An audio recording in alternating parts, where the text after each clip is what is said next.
Hey, how's it going? Just let you view the sticker board while I cut up a couple more rags. Forgot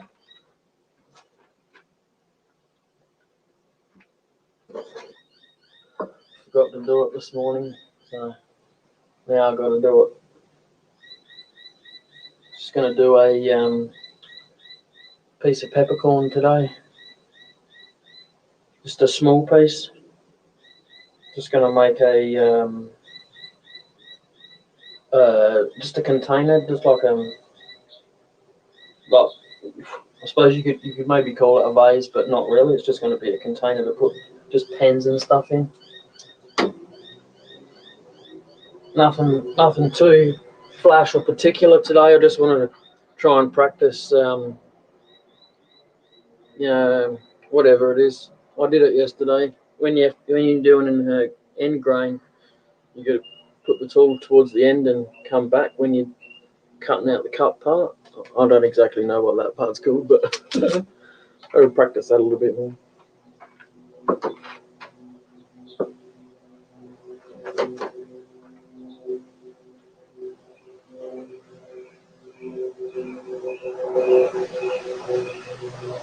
Hey Steve, how's it going?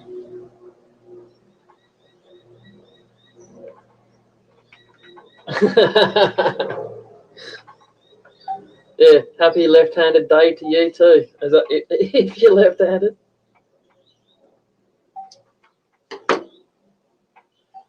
They say the left side of the brain controls the right side of the body, so left-handed people are in their right minds.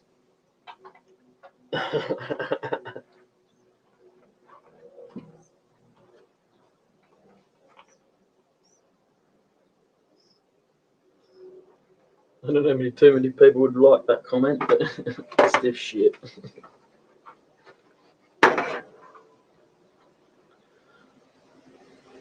So you been, Steve?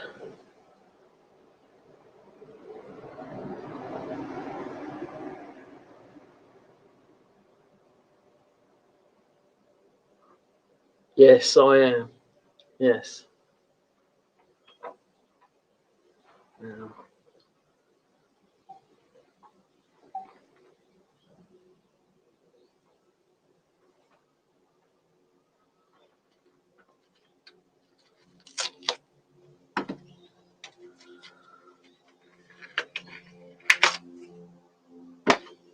Stuff's pretty dry.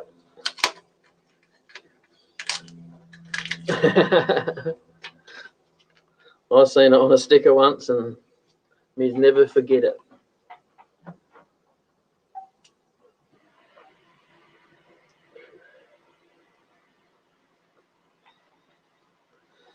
So I've got this little piece here. Just gonna make a container, no lid or anything, just cause.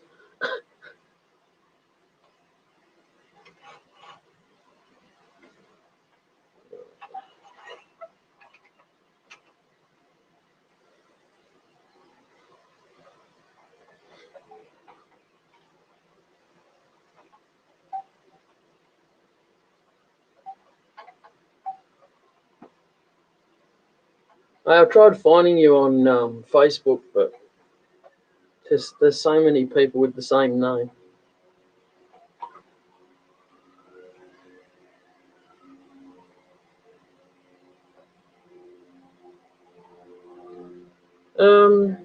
Yeah, I guess I don't really know that many lefties, to be honest.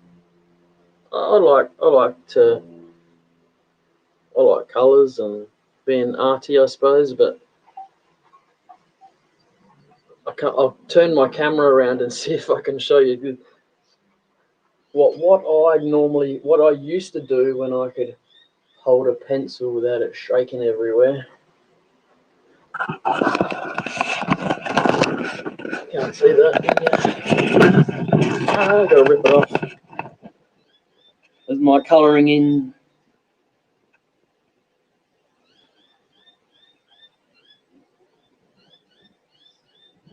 It's what I used to do, but can't do that anymore.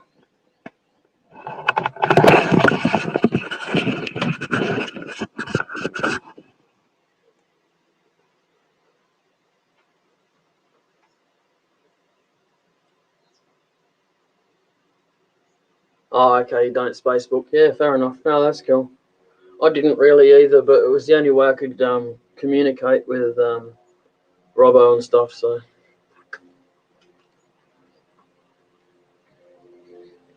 do you? No, I was gonna say, do you have Messenger? But these days you need bloody a face. You need a Facebook account to have Messenger too.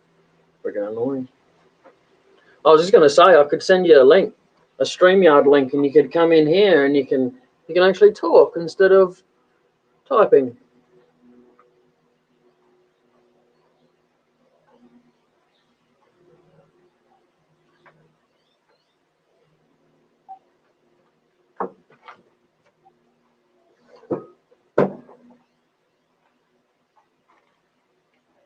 I just gotta put my microphone on mute for a sec. I've gotta sharpen a tool.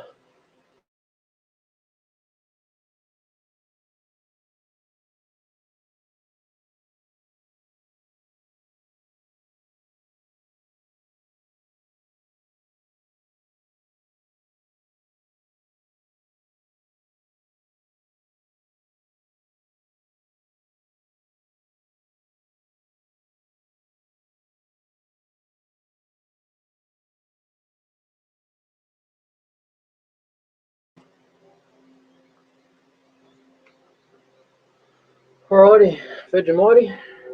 I'm gonna start at this end because this has got the most to take off. So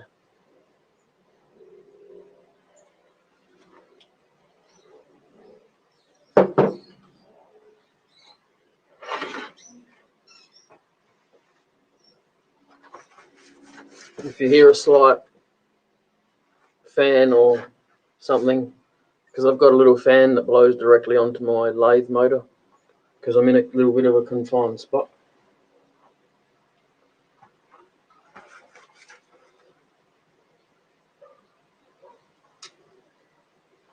So I was going to start, but Robbo's trying to connect, so I'll wait now.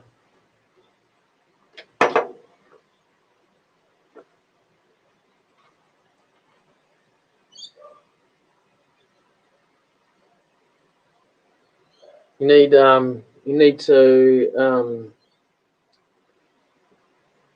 to give StreamYard permission to use your mic and camera, Robbo.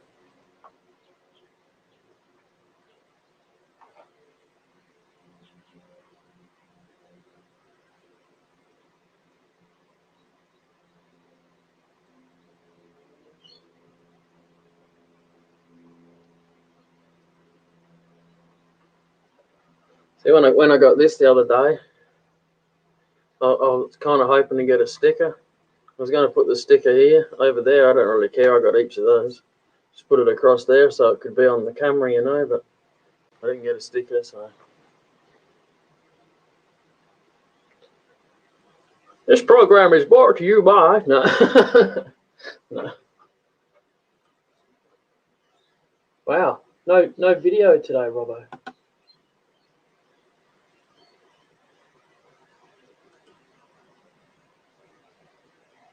Can't hear you either if you're saying something.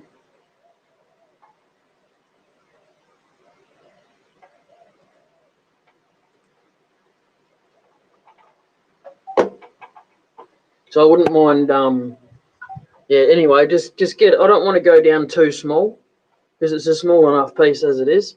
And every time I make a container, a non-lidded container, I end up getting it down to like this bloody small or something. So I would like to try and just knock it back just a little bit all the way down, and because it's kind of round.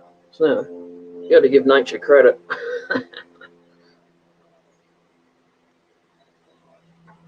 Is that piece there? I was going to leave it there, but it stuck out just enough. It would have hit the bed. It's like, yeah. So, I'm not sure what's going on there, Robbo, but now that's better.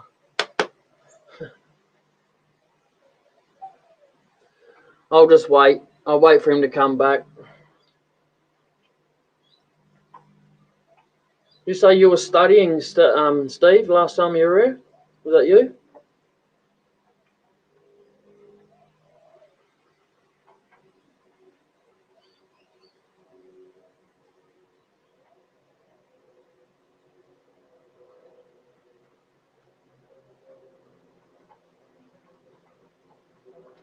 There's a goblet I made yesterday.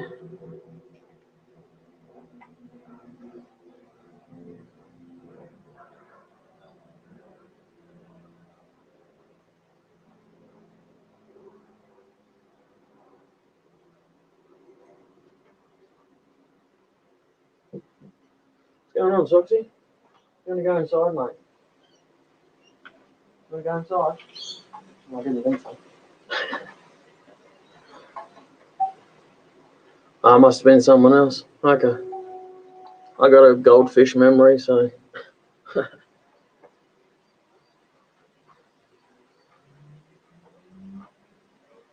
Sorry if you hear me say socks or do you want to go inside or something like that. It's my cat's outside. We don't generally let them outside unless it's to go to the toilet or something. So.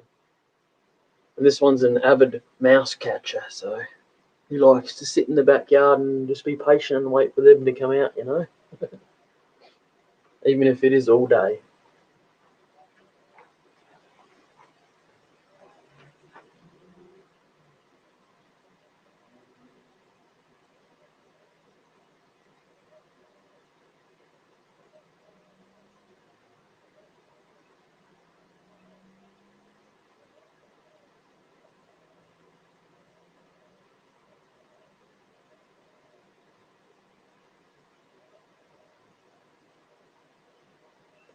I don't know what Robbo's doing, but I'm going to start now.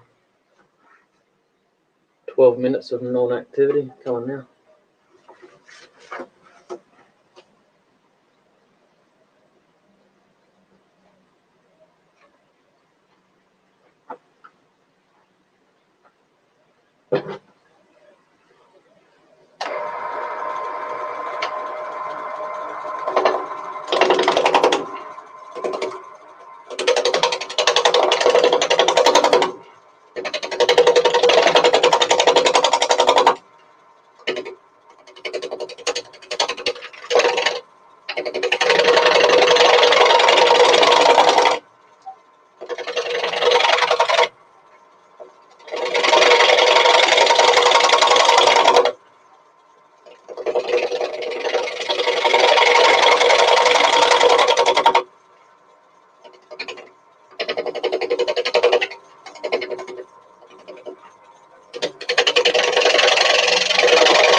How you going, JP? I'm going alright, thanks. How about yourself?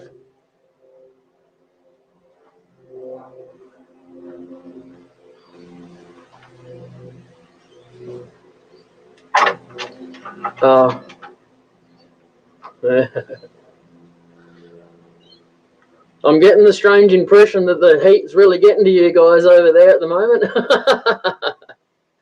Sorry, I only laughed because it's not very hot for us.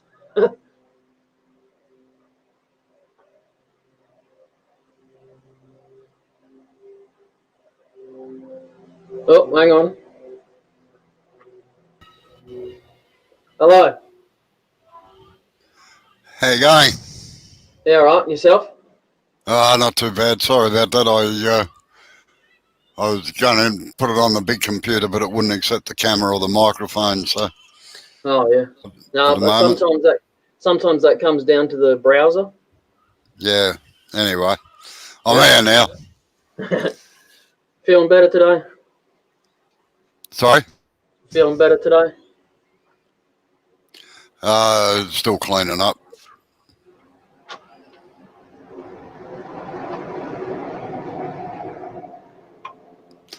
Who we got in? Good afternoon, everybody. Every two people. Steve Yeah, and Steve. JP. Yeah.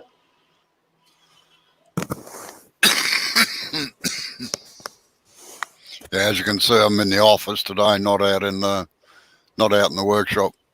Yeah, I was kind of checking out the background, wondering where you were.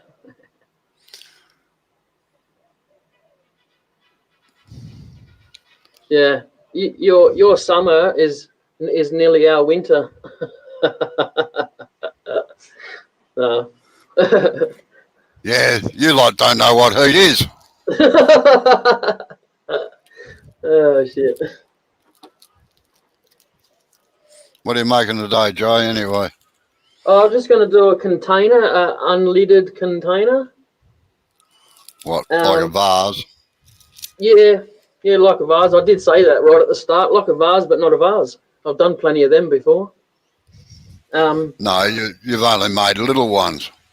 Yeah, so I don't want to take too much of the diameter off of this. I just want to just nick it down so it's all level, and then start boring out the center. I might colour it too today. Whoa, geez, I tell you what, it is absolutely teeming down outside. Is it? Yeah, we've got your rain from 2 days ago. Oh yeah. No, we got 100% humidity here today. It's quite odd. It's Oh, pushed well. all the clouds away. They're where they are. They're black, but they're not raining on us.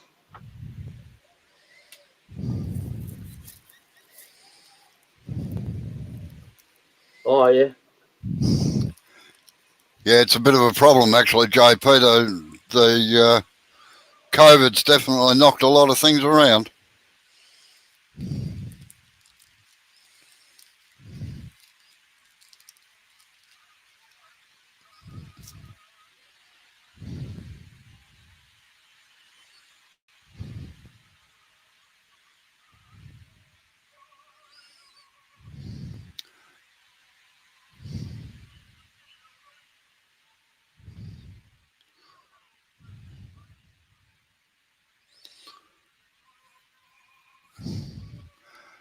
Put the chisel on your hip. Put your stance there and move your whole body, Jay.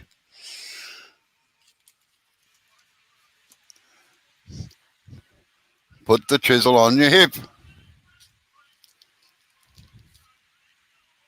And stand up closer.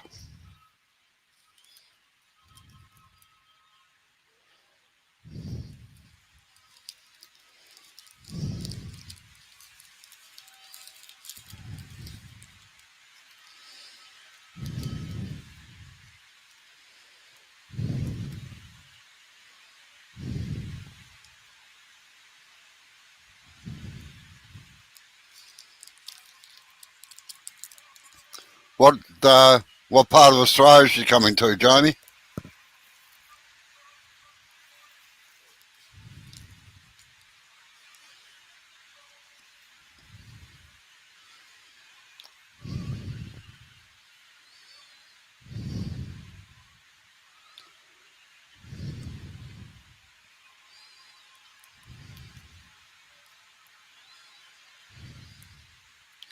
Ah, that's where I am.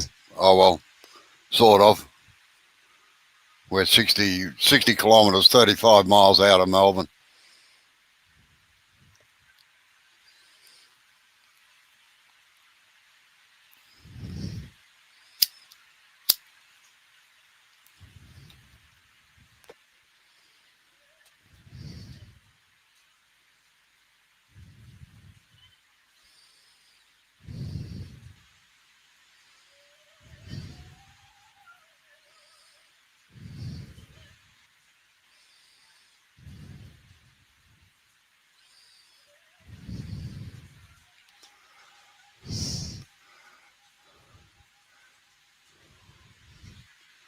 Jay, take a half step to the right, like the time warp.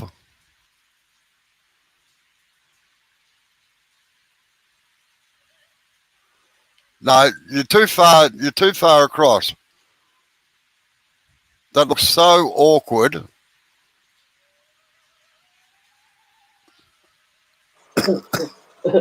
Yeah, you haven't seen me dance yet. Well, no, take a half step to the right, and you should be standing that close to it, where you are there now. Now put the chisel on your hip with Yep. your left hand. With your left hand. Now just sway to the right and left to get the cut continuous, all right? Sure. But That's, I've done rounding that bit off. But thanks anyway. well, you do the same thing on the other side. I've done that Get side yourself in too. a position. Well, okay, well, start shaping it, whatever you're going to do with it. Yeah, I was just going to flatten the edge off and put a tenon on it, you know. I see you've still got that thing stuck on the headstock. Yes, Robbo. Should I just name myself? I don't have the spanner for my adapter.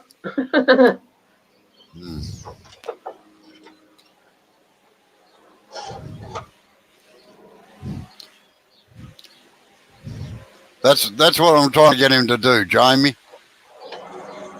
It's a pity with this COVID I'd be over there this weekend, but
Sorry. Wretched train, sorry. Sorry.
I was thinking I'll be in that for sure. I was thinking about buying a another modular bit for this, something different.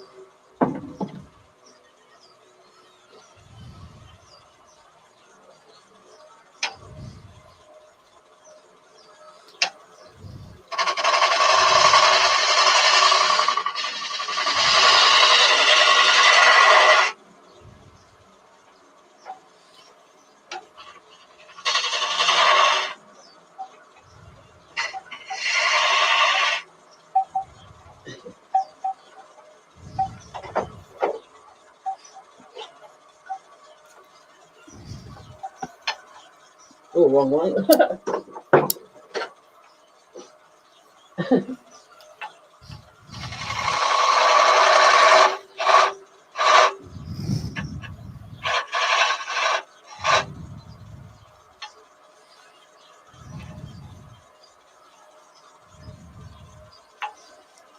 How long is that tenon?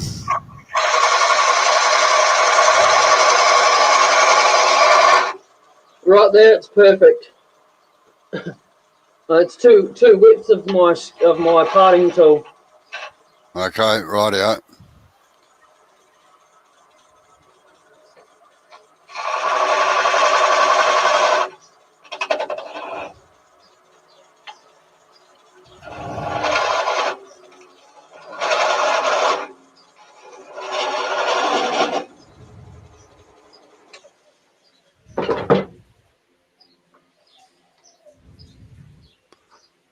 Now, are you going to put a bit of style into this one, or are you just going to whatever? Yeah, what do you want me to do? Well, tell me what you're making first to help. I said just a container. A container, vase, whatever you want to call it, without a lid. Well, rightio.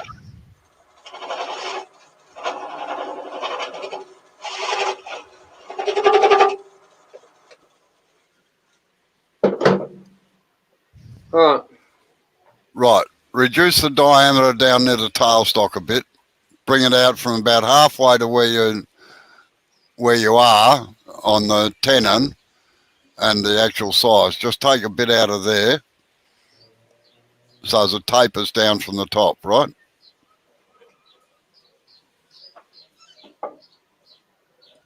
Yeah, there.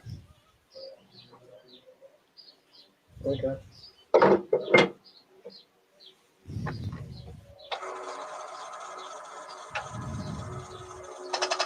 Use your roughing gouge.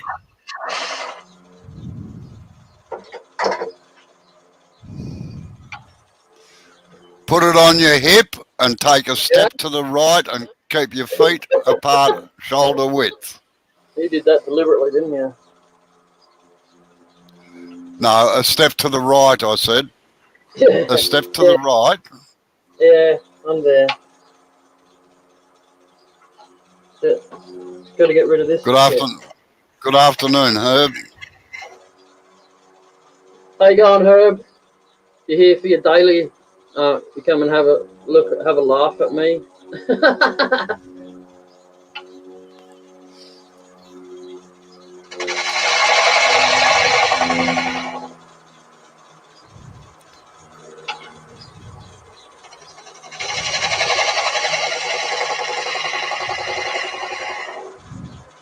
You still haven't got that chisel on your hip, have you? Look, I got metal in my way. I smack my hand on that every time. Sorry? I need to cut my finger in half long ways so it fits in between the tool and this bit here.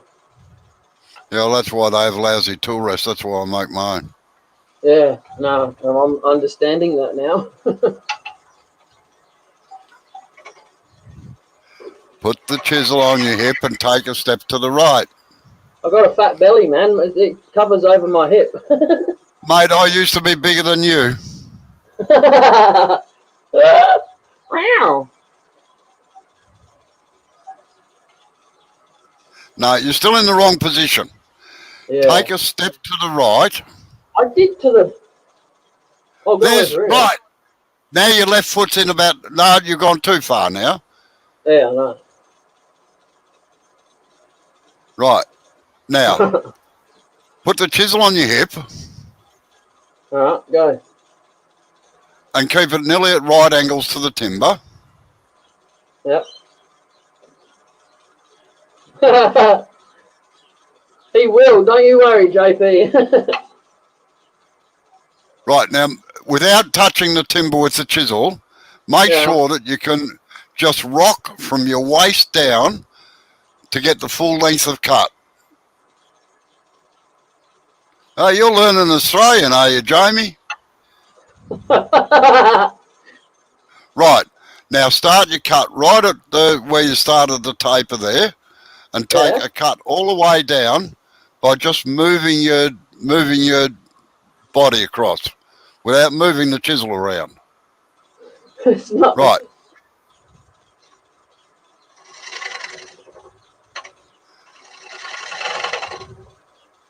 Don't follow the curve around, just keep it nice and straight. And increase the cut as you get towards the end so as you're getting a taper on it, all right?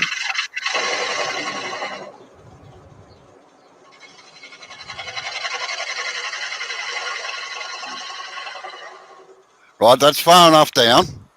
Now, get a taper from about nearly the whole length of that down to that. No, come right up, put your tool rest up near the top now. Up near the top of the vase. Yeah. No, the top of the vase. You're at the bottom of the vase at the moment. You want it down here, right? Yeah, right. Move your tool rest along. Now, what you've got to do is get that top diameter to meet that bottom one in a straight line, all right?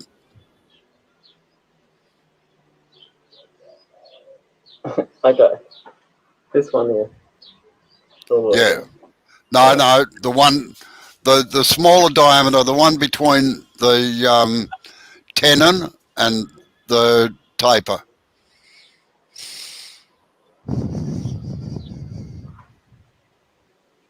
So you want it to taper down? Is that what you're saying?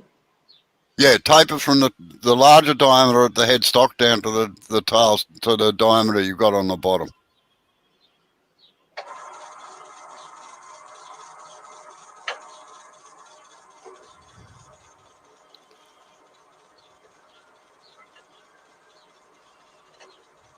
It just doesn't feel like. Yeah, I am. I was just having a look. It just doesn't feel like it cuts down there for some reason. Put the chisel at right angle. No. You're going the wrong way. Always cut downhill.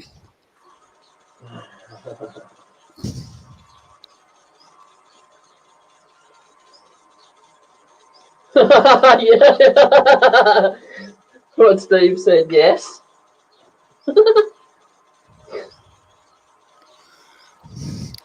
No, you're in the wrong position again, Jay.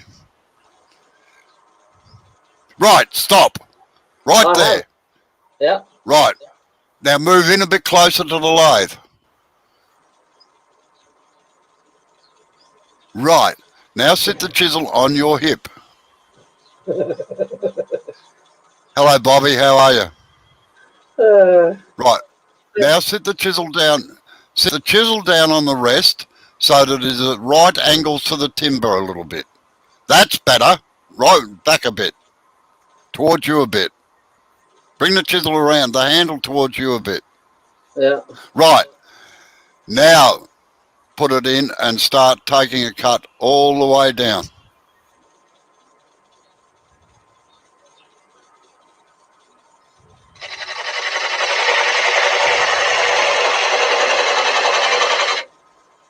Moving with your hips. Yeah.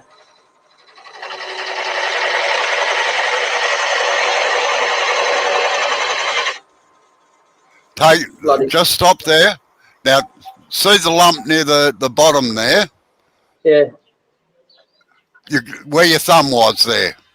Yeah. Just take a bit more out of there so you're not running into a hill, all right?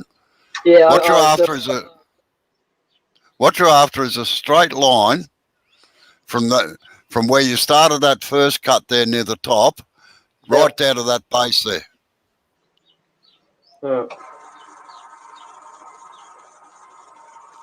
Yeah, that's exactly right, Bobby. It is like ghost sometimes, and I have had to do that sometimes.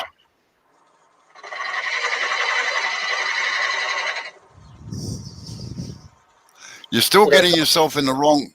You're still getting yourself in the wrong place because you've got to move the chisel past your body, and you should be just locked in there. Yeah. See, everybody's having a go at you. Move your bloody hips. I know what I'll do. I'll just turn my volume down a bit. I'm listening. It was just a bit loud. Almost like you actually were here, you know? Yeah, just take a little bit out of there. But no, step to the right. Yeah. Step to the right. Yeah. Move your feet along. No, move your left foot another half a step. Right, good. Your left foot should be nearly in line with the banjo, all right? Yeah. I just So, point out Amber's here and she's pissing herself laughing. Hello, people. hey, Amber, seeing as you're in the background, give him a slap on the bum for me, will you? He enjoys it too much. That's not a punishment.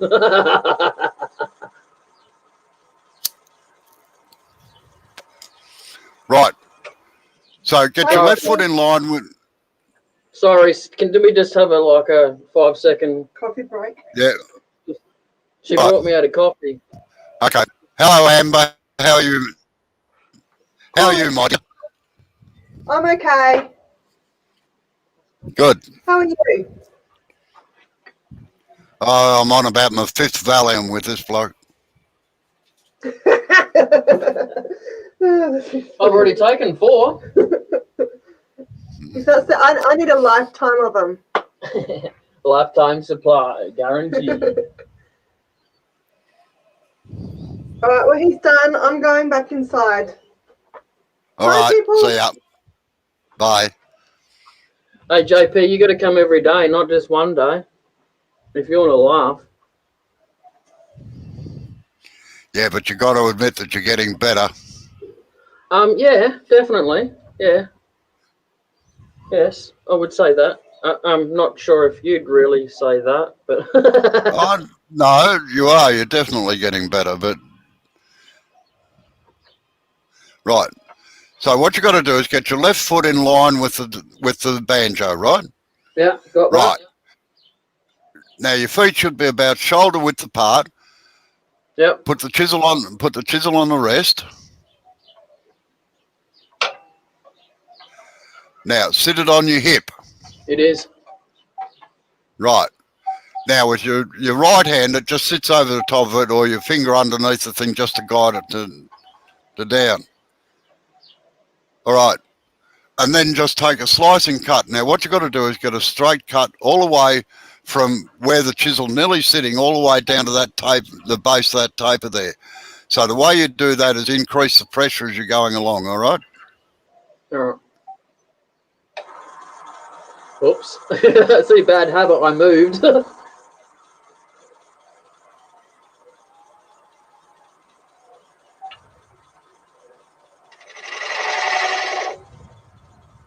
Don't take too much out of there. Just start it there and increase the cut by lifting the handle. Yeah. I might have to go sharpen it on it. Oh, that's probably a good idea. It sounds blunt. Mute your mic. Yeah, that's what I'm doing.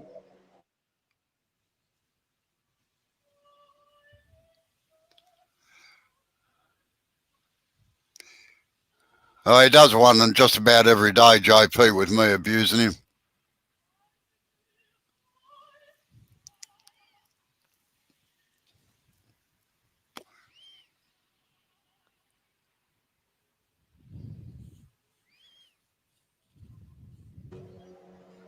I do a live every day, JP. Well, I try most and get days. it in around 12:30, 1:30, Wayne, no later if I can.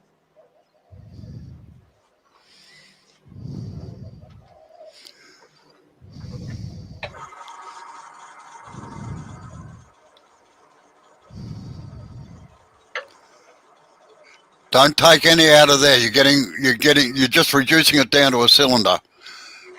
What I want to see is a taper like a cup, like a glass. Oh, okay.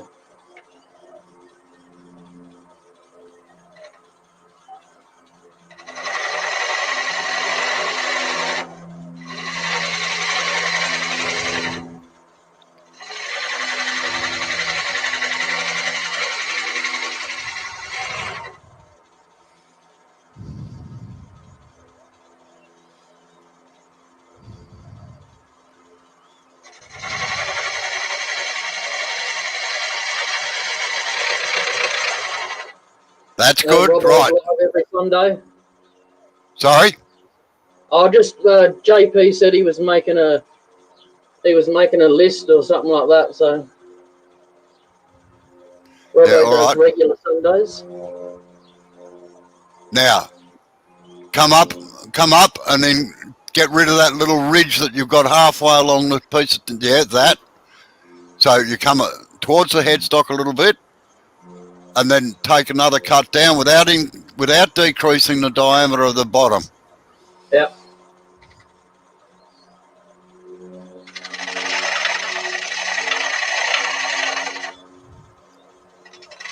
No, now you should be increasing your cut just as you hit that ridge. All right.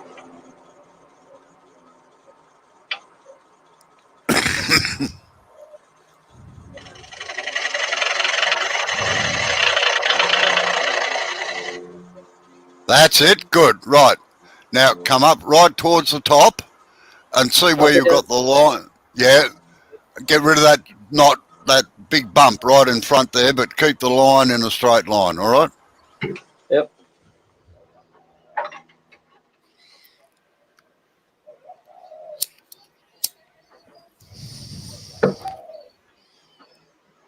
But one thing I found yesterday, Robbo, when I did 2 drill outs with the forcing a bit, so I went that bit deeper. Yeah. And when I was trying to dig down and come back out, it was catching a lot, even when I was taking small ones, because I couldn't get the tool rest in there because it just. Yeah. Well, no, you shouldn't. Yeah. Yes, he is a left-hander, Bobby. Yeah. Okay. But that's all right. I reckon lathes were made for left-handers. I'm ambidextrous. Yeah. Sorry, Robbo. No, that's all right. Right. Okay. Now see if you can get a straight line all the way down that thing, right, with no bumps or lumps and things in it. Right. So move your tool rest down a little bit. Yeah, I'm just checking that out. Yeah. Now it might pay to just angle the tool rest around a little bit to get the angle that you want. Oh yeah. So I can just follow the tool rest. Yeah. It's all right for me. I can do it without moving the tool rest, but it is easier if you do angle the tool rest around a bit. Okay. So I might, because this side here is pretty wonky still. What side? Yeah, the top edge. Yeah, don't worry about that. I might just start from there and not there. Because we'll clean that up in a minute.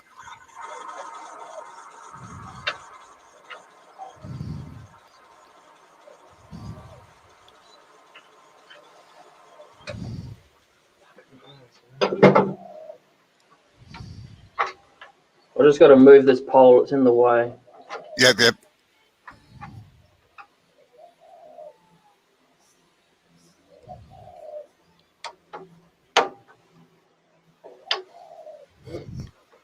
With those handles, with a black handle there, get into the habit of dropping it down completely vertical so it doesn't stop you from moving. Yeah, no, sometimes if I put it right down to here, I forget about it and I wonder why I can't push the banjo in.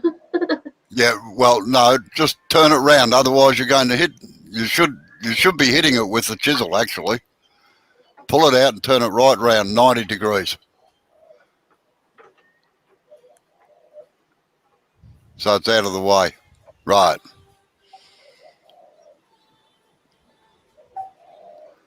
Now you've got clear space all the way through.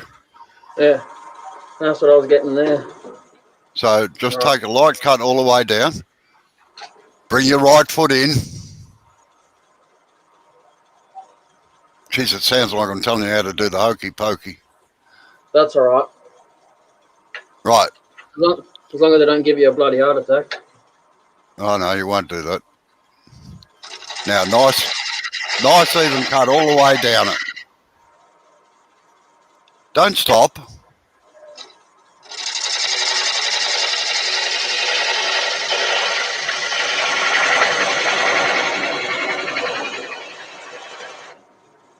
bloody beautiful, man. Right. That was an imposter. It wasn't me. Okay. Now, get your parting tool. Yeah.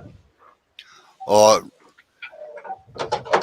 no, actually, get your skew chisel. Yeah. All right. I prefer that anyway. Now, what you're going to do is come up about an inch from the bottom, or 25 mil. Put the chisel vertical with the long point down, like that. Now you're going to make a V cut in there, all right? Yep. So all you do is you just push into the timber, make sure that you're on the extreme point of the chisel or it will slip, and put in a cut. Now go about 1 millimetre each side of it and put another one in. You don't have to waggle the chisel around or anything.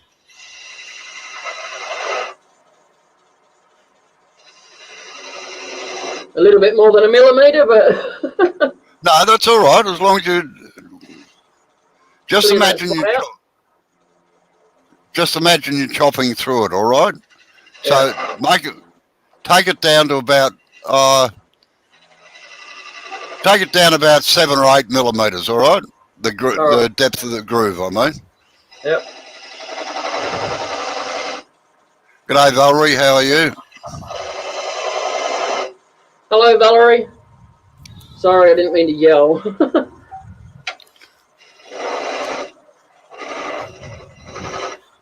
Don't waggle the chisel around like that. You'll get a catch. All right.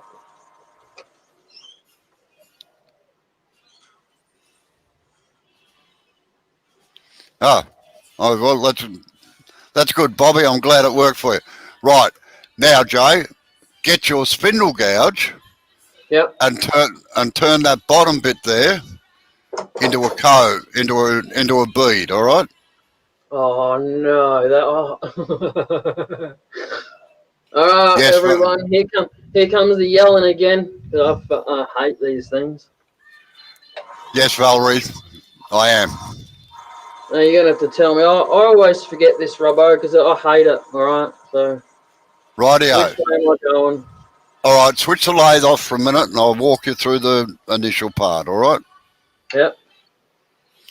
Now, start flat. Start with a chisel with the flute flat, straight up like that. That's right. Now move away. Move toward the headstock a little bit, and you're going to take that corner off. No, you don't waggle the chisel around like that. All you do is you just twist it over, all right?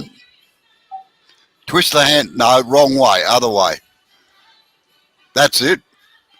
Okay, rightio.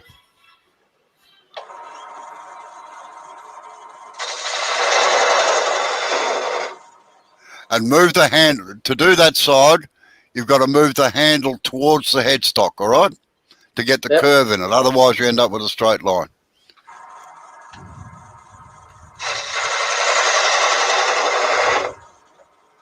Do the opposite on the other side. Exactly. So you have to take a step to the right, get your left foot right in line with where you're turning. No, take another step. Sorry? What? No, you're going to put a bead on that little bottom bit, not that bit, the other bit. Put your chisel down there. Right, you're going towards the tailstock on that little bit there, all right? Yep. Oh. Unfortunately, Valerie, you can't read and turn at the same time, so it's not a problem. Right. Okay, that'll do for starters. Yep. Now, get your roughing gouge again, or actually get your parting tool, and just cut in about, move your tool rest up towards the headstock a little bit.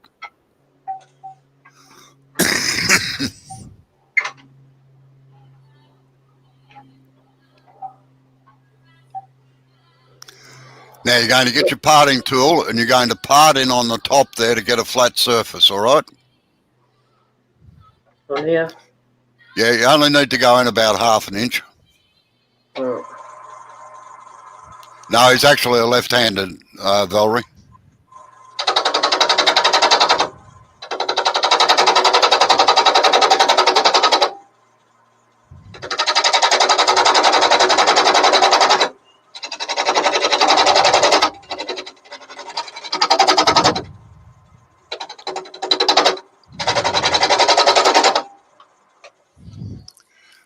Right. No, it's still got a heap to go. Yeah, and I was just having a look, just checking. Yeah, come right back into the solid timber. Yeah. Inside the shadow line. No, another quarter of an inch to the right. Sorry? Another quarter inch to the right. Right.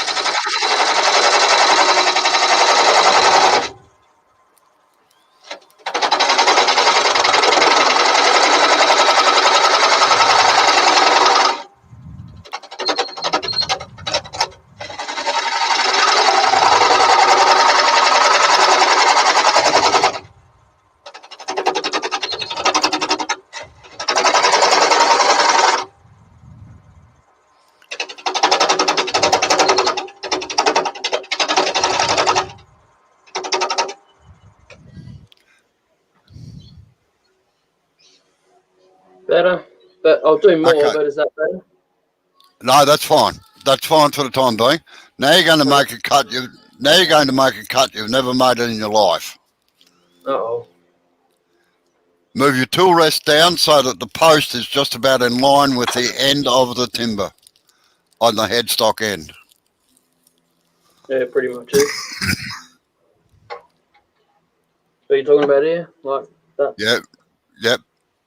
Get it down, get it as close to the post in the tool rest as you can. Like that? Sorry. Yep, Like that's that? it. Good. Yeah.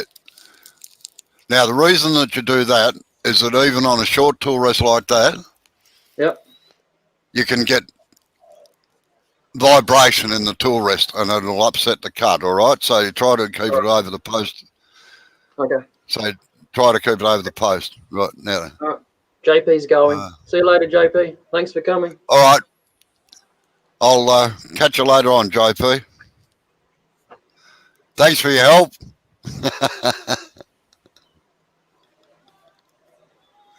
Right.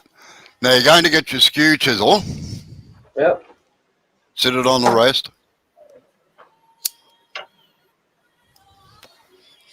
Now the end of that thing will be very rough from where you parted it off, all right? Yep. Excuse me. Now I know that why not? I know that oh bucker. I know that you normally clean up the ends with the gouge, but this time you're going to do it with the skew chisel, right? Yep. So stand the skew chisel up, long point down. That's it. Now see the bevel on the right hand side of the chisel. That's it. You've got to get that facing straight across, like that. All right. Now you are only using the extreme point. So what you do is you come in a millimetre into the solid timber back there, and then you just push the chisel forward. All right. So you take a nice. So you take a nice slicing cut down the side, but make sure that you keep the bevel facing. The bevel is like the front wheels on the car.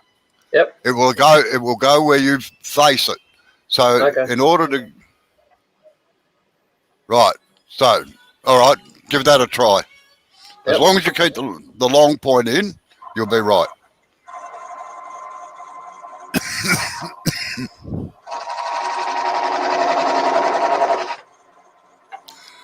No, you lifted the handle. Don't lift the handle, just push the chisel straight in.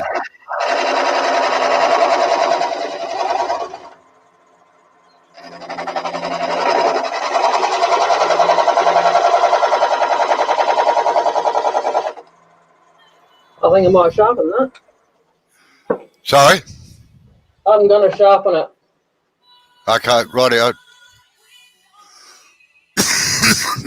Good afternoon, Mountain View.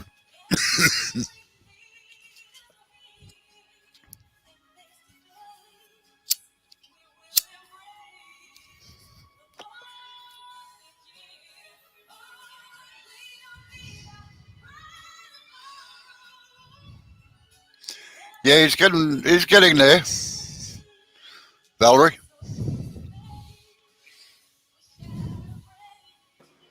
You talking to me? Right now, how far did the cut go down, Joe? It flung it off. Sorry? It's taken about like maybe that much. Yeah, right. Well, you started the cut too deep. Just get your parting tool, and without, Yep. like normally I do it with a skew chisel, but I can't show you how to do it. So, get your parting tool and just take the waste away, but don't touch the actual cylinder part and roughen it all back up again. You should have a nice clean cut down that edge.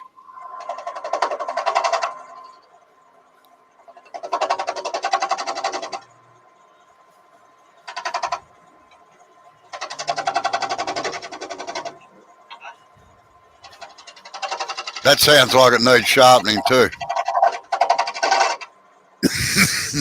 Bumpy wood. I'll do it, but I already done it. Okay. I'll do it again.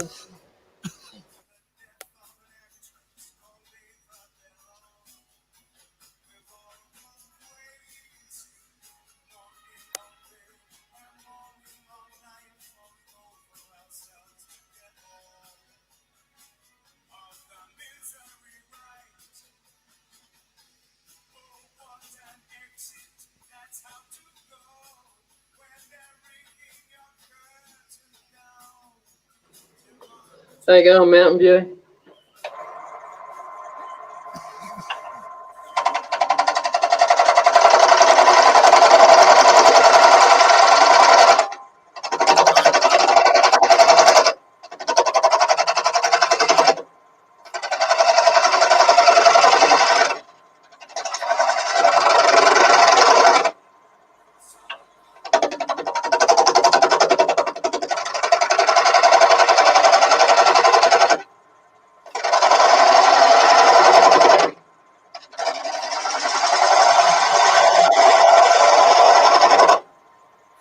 Right, you should have a nice clean edge now. Have a look. You should have a nice clean edge where the skew went down, have you? Yeah, on the whole centimetre that it did. Yeah, that's all you need because the rest of it's just waste. That's all coming out of the way later. Right. Now, down near the bottom there where you put that bead in, Yep. just put your finger on the blank and move it along until I tell you to stop. Right, there. Now move down there, right. Just put a pencil line there.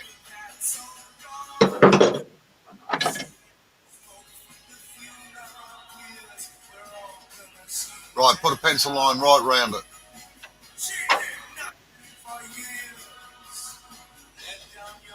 Now, a little tip. Whenever you're using a pencil like that, make sure that it's like a scraper, that the end of the pencil towards you, away from the work, is higher than what the tip is. Because I've had a friend that uses those propeller pencils, the stainless steel ones, and he hit a knot and it drove it right back through his hand. So always use them downhill. Okay, now from that line there, Yep. put a nice gentle curve down into the bottom of the bead there, all right? Towards the bead. Yeah. Spindle gouge. Yep. That's what I grabbed. Geez, you learn it.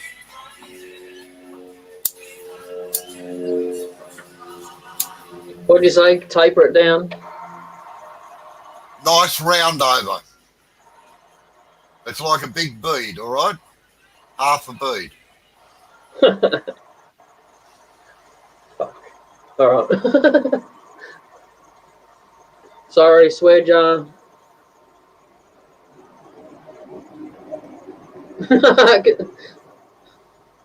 No, you're nearly there. Yeah. All right. Tell me. Let's go. I go that way, like Yeah, that. that's right. And you move the handle towards you to get the curve into it. So you're rolling it at the same time, all right? No, you're rolling the chisel back the wrong way. The flute should always face the direction of travel. Right, and don't hit the other one.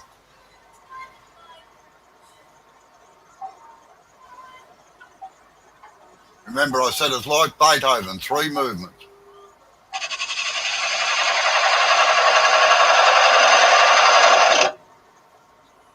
Nelly, swing the handle around a bit and you just about have it.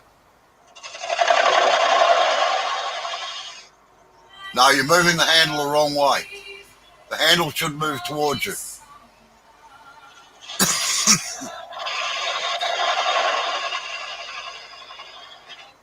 And it should be all... The flute should be almost... Yeah, I know what I did wrong. The flute should be almost vertical when you get there, all right? So as the nose of the tool is actually fitting into the groove.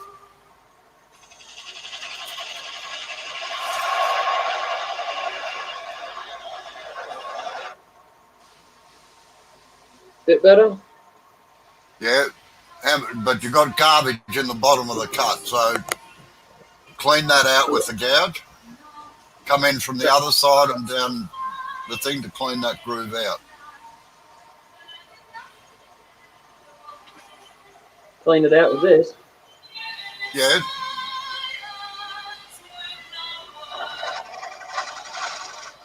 Get the flute right over so it's nearly shut. No, wrong way. Unless you're doing the little bead. No, you're coaching here.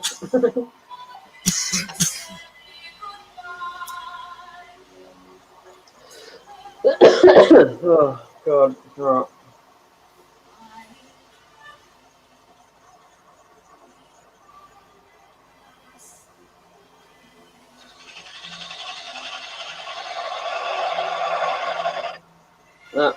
Yeah, do it again.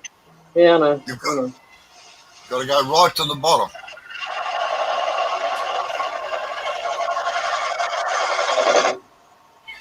Right, good. Now come down off the little bead and clean that out.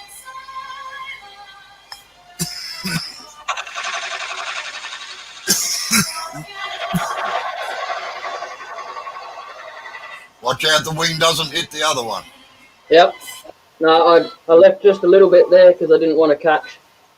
Yeah, all right. Well, you should be able to get the... You can clean it up with the long point of the skew if you're game enough to.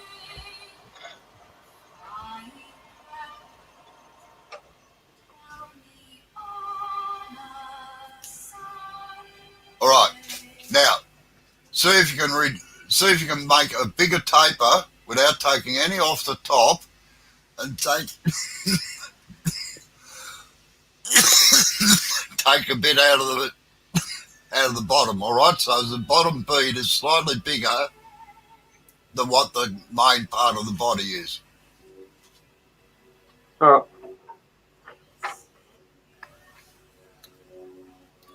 Yeah, good night, Steve. Sorry, I'm busy. Good night, Steve. Thanks for coming in.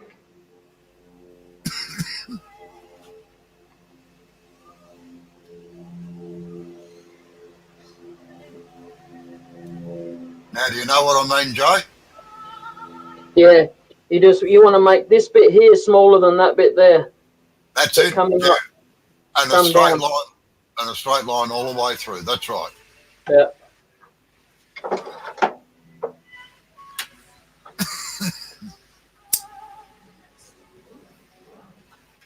I'm using my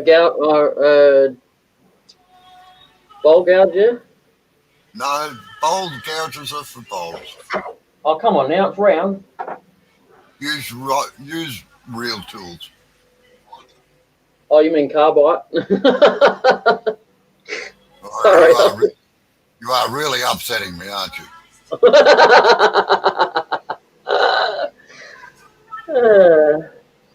See, I'd actually actually do it with a skew chisel, but All right.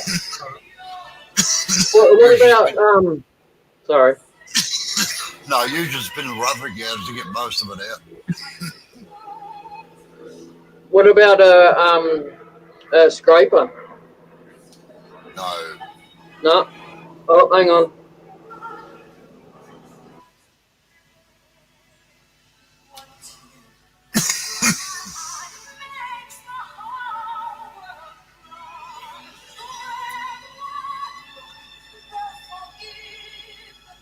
I'm just waiting for the chopper to fly over. Yeah, no worries.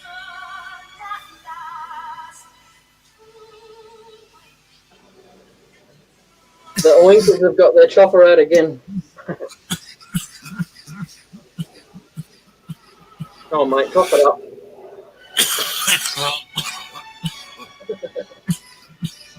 Try.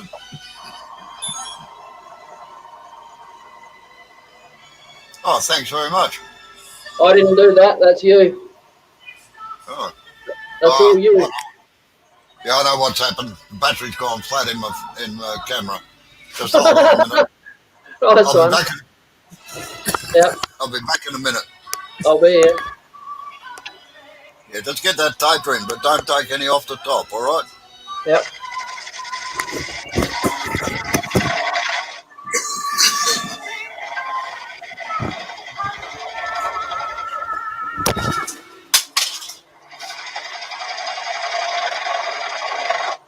Oh,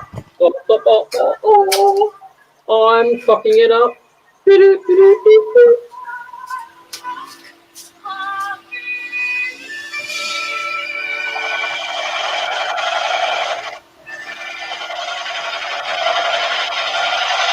Oh, for fuck's sake.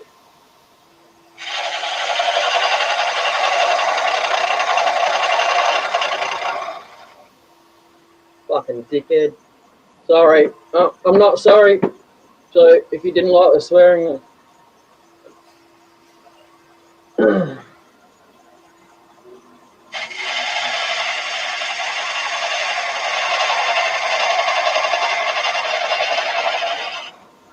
I did the exact opposite of what he said to not to do.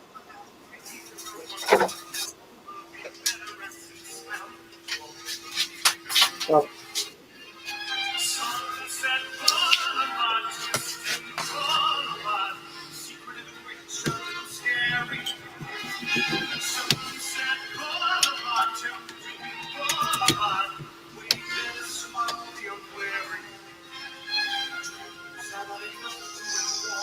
Anyway.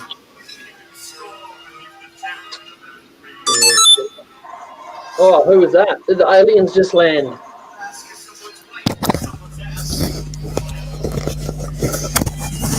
No, you're getting a lip in. You're getting a lip in it, Jay. Yeah, I know. I seen it there. I got down a little bit too deep there, so I skimmed it off, and I was just about to come in from about here somewhere and try and fix that up there. Right. Okay. Right. Well, yeah. See if we can fix that up there a bit. So just make a complete twat. That's the bowl gouge or the spindle gouge. Yeah, spindle. Use your roughing gouge and turn it over and use the long side of it. Yes, Valerie, I'd use a skew on it too, but I don't think Jay's up to that yet. No, I don't think I'm up to that either. I've hurt my finger a couple of times trying to use that bastard. Right, okay. Just put the... Now, roll the chisel over. Yeah, that's it. And just work down with the flat side down there, all right? That's it? Good.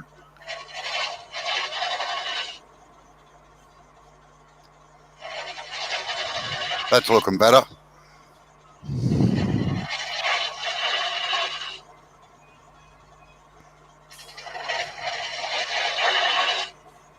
Okay, good. That'll do it. Leave it at that. I've got a big gouge out there. All right, well, take take that out, but leave the top diameter the same diameter as what it is, all right? So that you get a little, you'll get a little bit of a lip right there where your finger is. So leave that there, that's fine. All right, I'll leave that. All right then. Yeah, leave the top part alone.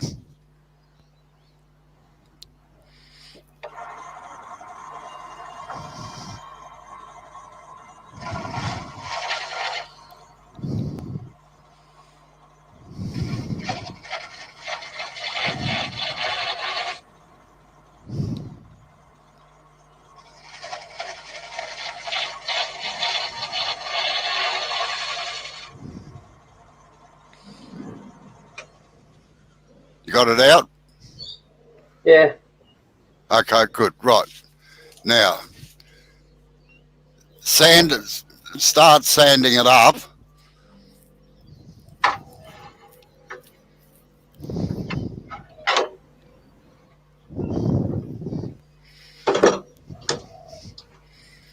What sort of timber is it, Joe? Peppercorn. Right. But I'm gonna I'll start leave it. up. No? Yeah. Do you really need 80, or you can use 120 on it? Yeah, I guess I got that. Well, I can't tell from the camera how bad the finish on it is. So, Oh, it's pretty bad. all right, we'll start with 80.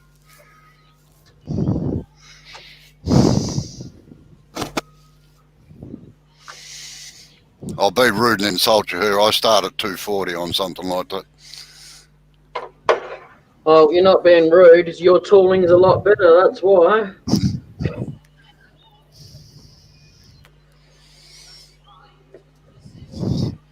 In fact, most of the time we use sandpaper just to cut the glaze off it because stains won't stick otherwise. Yep. While you're doing that, Yeah. while you're doing that, I'm just going to put the kettle on. All right. So I'll be away a couple of minutes. Okay.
It's on the second to lowest speed, Valerie.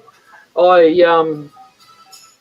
tend to just forget what speed I've got it in and just carry on turning, not realising some things need to be sped up and some things don't.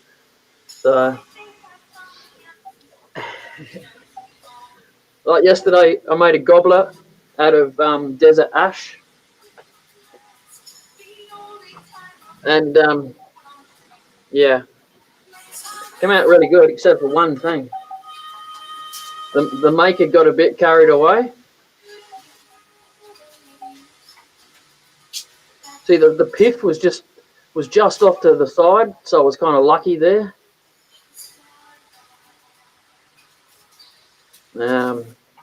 Bit of a split there. But, yeah, anyway, because the silly maker got carried away, I forgot to clean up the inside, didn't I, before I did this bit here. So I hand sanded that this morning. I spent 2.5 hours hand sanding the inside.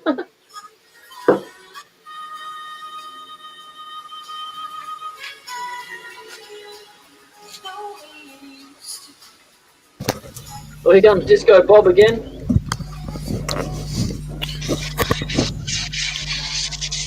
Now, when you finish sanding it, Jay, don't take it out of the lathe, all right? For a moment. And when you get down to, what grid are you down to now? When I turned it off just then, I noticed there was a bit of shit in here that the tool didn't get off, so I was just taking that bit off, and then I've got a little tiny little groove left in there. I'm just going to try and sand that out. So I'm still on 80. Okay, rightio. I'll put myself on mute so you can talk. Yeah, I haven't finished making my cuppa yet, so. All right.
Rightio, now I'm back again.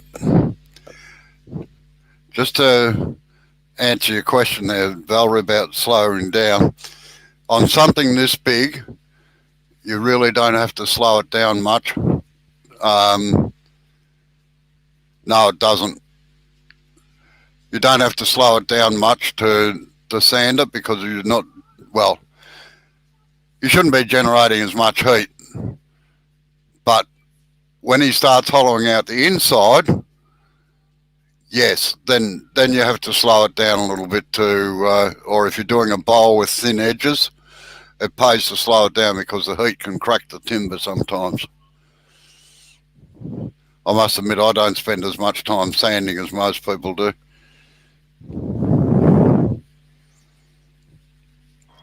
I reckon that's what happened to my goblet yesterday, Robbo. It didn't have a split in it, and when I'd finished, it had a split in the top, in the thin part of the cup. Yeah. Yeah, well, Blackwood is notorious for it. That was Desert Ash, the goblet. Yeah. Now, I'm going to tell you a dirty little trick here if you want to. Yeah, sure. Because because you're turning between centres and your machine, your lathe doesn't have reverse on it, what you can do is actually take it out, turn it round, put the tailstock end in the headstock end, and then it's going backwards, right? Yes. But you really should really only have to do that if you got real problem grain in it. Right now, what's that sanded down to now? That's 120. Right. Do your next one 150 or 180, whatever. Oh, you're not going to like my next one.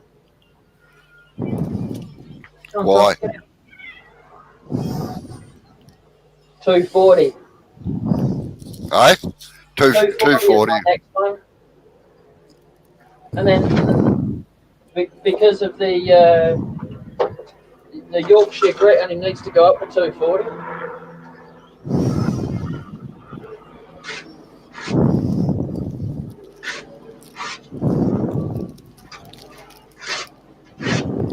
Socks, get out! Fucking idiot. Sorry, this. Hey. Language. Yeah, my cat was right under the lathe. Shithead.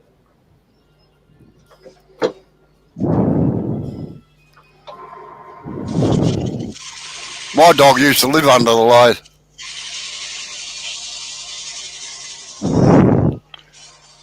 Always knew if somebody was coming because suddenly the sawdust and moving would be. If it was somebody he knew, it was always one bark. If it was somebody that didn't know, he used to get right up and sit in the door and bark twice.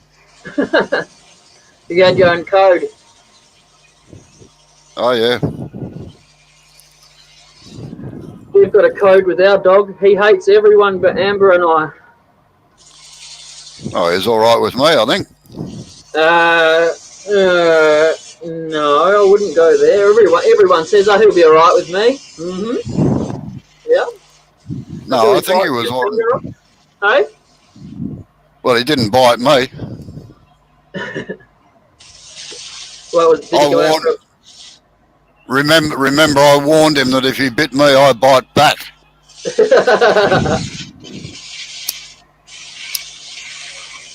He's an old boy, so wizened up ways, eh? Yeah.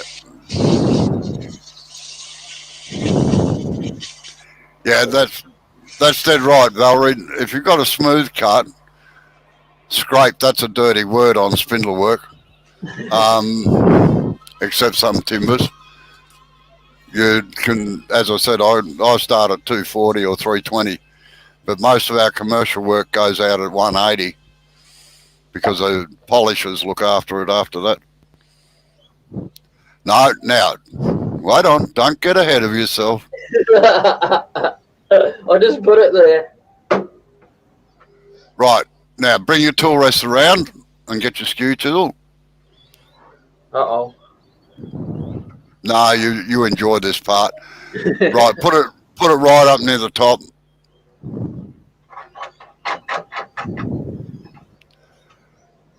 Now what you're going to do is, yeah, that'll do. Good. Now what you're going to do is put two V cuts up near the top, about 6 or 8 millimeters apart. Yeah. And then burn 2 lines in it. All right. I like that. I know you do. What do you reckon? Like about there? Yeah, one about there.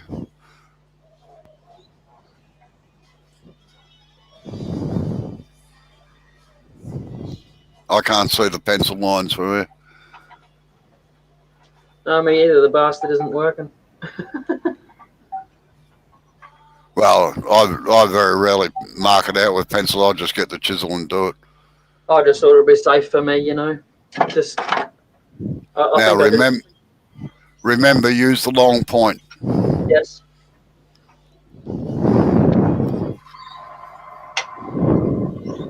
Hey, who said you could move? And tighten the tool rest. It helps. What do you think?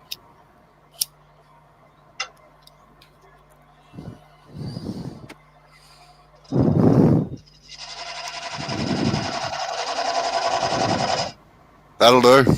Now another one.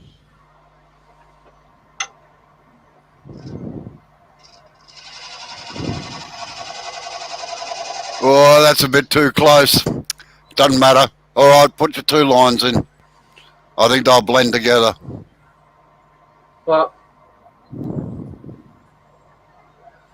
I'll just put a line on this side and make you, because my wire won't fit in there.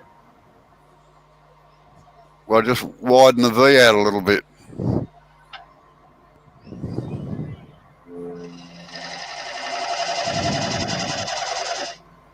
Yeah, we've got a few mice in my place as well, Valerie.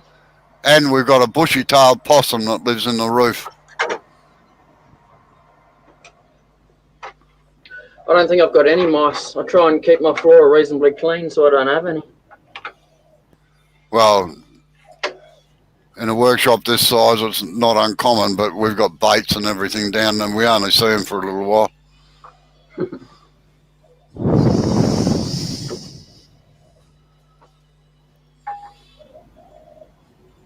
Now, never ever wrap it round like that. I was just checking to see how thick the hole was to the wire. Not thick enough.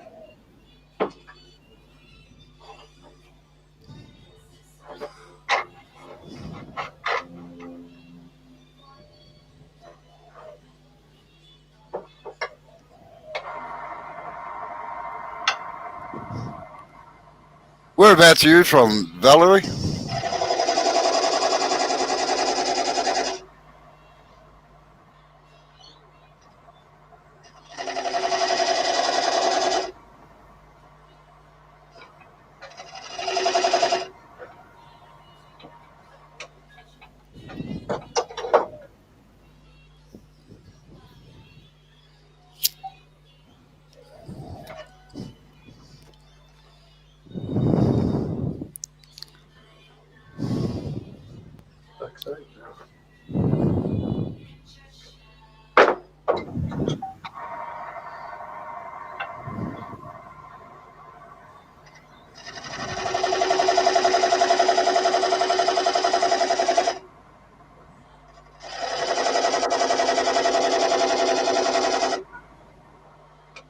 Get out of the habit of, that's right, Olympic Peninsula, yeah.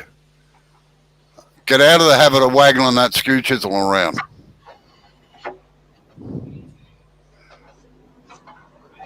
So what do you want me to do with this? Right, just put your two lines in there now.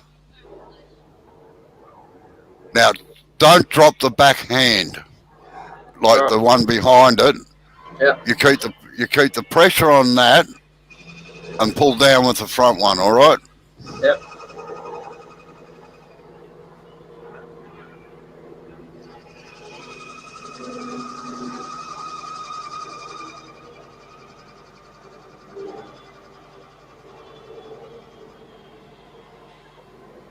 Put a bit more into it. Not smoking enough yet.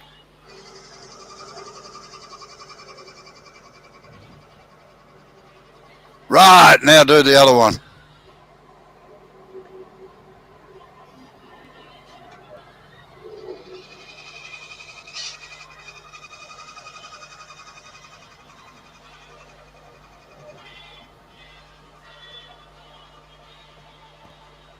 Right, that'll do it. Good. Now sand it again.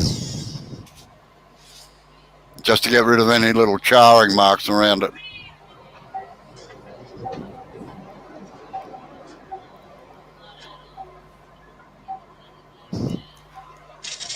What group was that? I didn't read it. No, I still can't see it.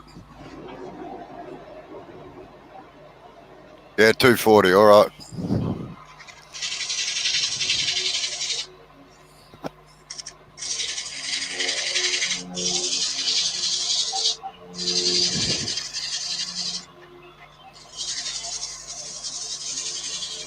Yeah, that's right. I remember you saying now, Valerie, and you've never been to New York. Okay, how's it looking, Jay? Nice. All right. Now, if you really, really want to, you can use Yorkshire grit on it, I suppose. Or sanding. I'd put sanding sealer on first, actually. Yeah, that's what I was gonna do. I very rarely use it, but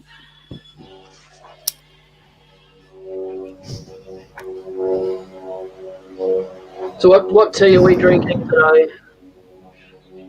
my usual Tetley English breakfast. You don't have a different one for lunch? No, have that for lunch too. That's my favourite cup of tea. Tetley or Twinings, I don't care. This one? Yeah, that's it. No, actually, it's that like that. Bugger the little finger being out. What's that say on the cup?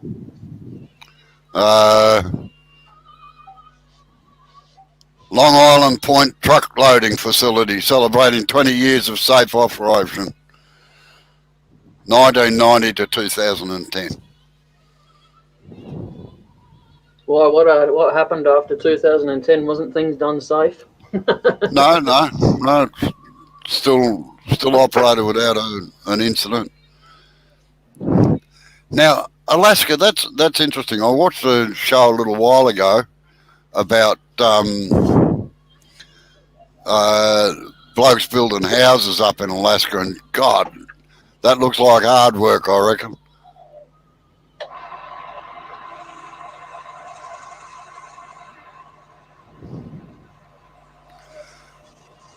Another little trick with that, fold it in half, Joe.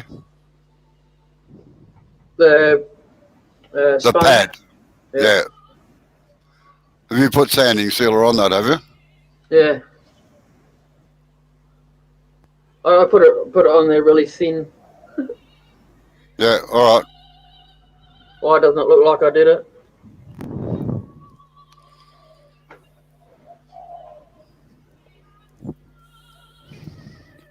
Not going to answer that.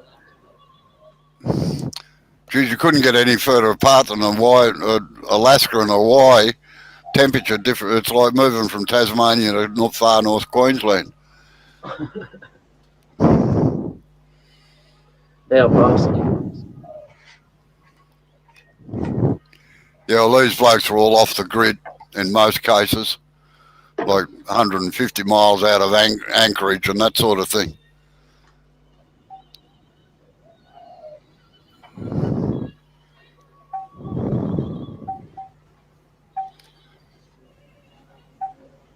What size cloth are you using there, or whatever? I got it folded up. Yeah, too small. Is that better? Yeah, and to be perfectly honest, you're better off with a white cloth or white paper, because some of those can. Yeah. Good morning, Jappy. Hey, Jappy. Oh, good afternoon.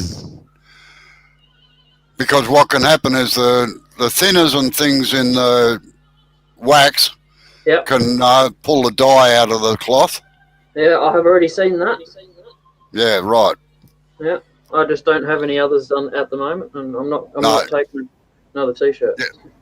Yeah, your best bet is to go to the op shop and buy old flannelette sheets. Yep. White ones. All right, we'll do that. Oh, any fitted Jappy and I'd be dangerous.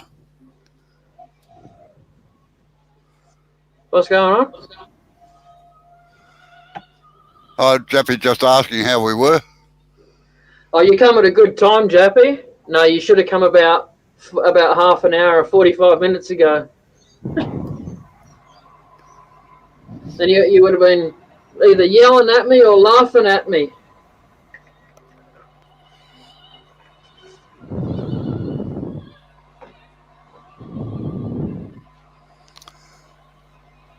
Yeah, about 3 or 4 years ago, Valerie, my wife, went on the.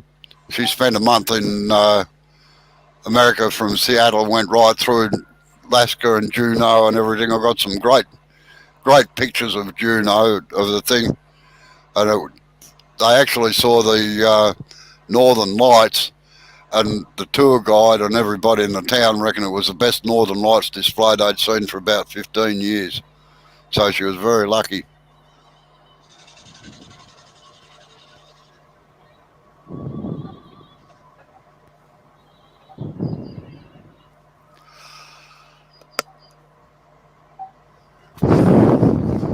Oh, don't worry.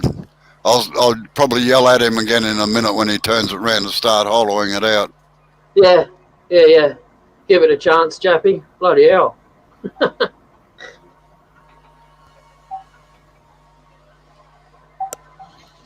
I'm sure if anyone scrolled up through the chat, they'd be slightly amused.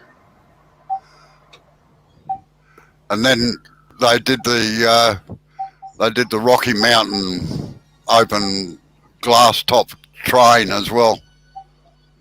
I've been picking on him really bad today, Jappy. Trying to get him to stand in the right place. He picked a good day to do it, I tell you. Yesterday was not the day.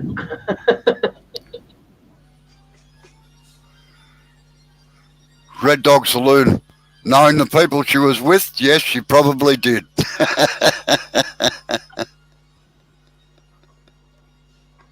All right. That's that's a coat of Yorkshire. Now I'm going to give it some Microfine. Have you polished that off? Yeah. Want me to do it again? You did it too quick. And this is the other reason why you need a white cloth. You've got to be able to see the colour coming off.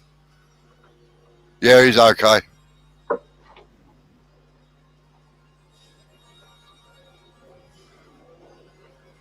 Well, he must be. He hasn't thrown the tools down the backyard and shut off the cameras and nicked off, so...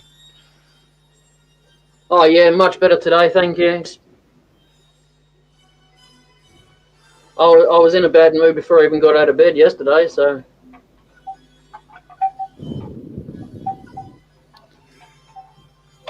Yeah, I've got a motorhome, my mobile motel that goes everywhere with me, Valerie. It goes everywhere within you, drags it kicking and screaming, but it does go. Oh, shit. I'll be back in a second.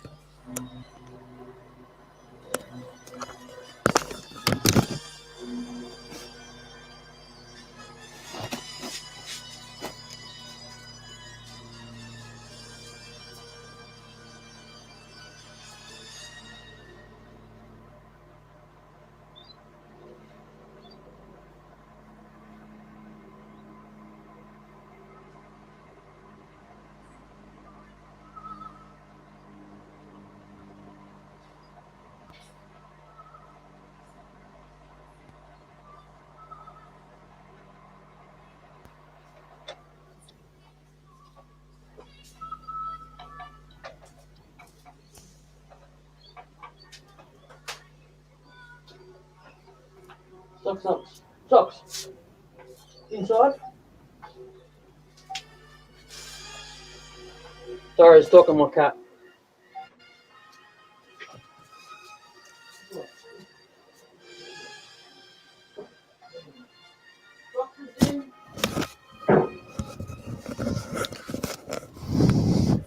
Right, you polished that off, have you, Joe?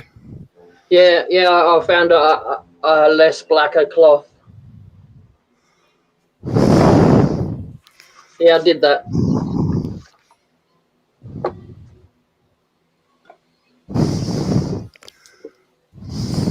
Right, now, sorry. Yeah. Ah, well, that'd be handy. I must admit I'm a lousy photographer.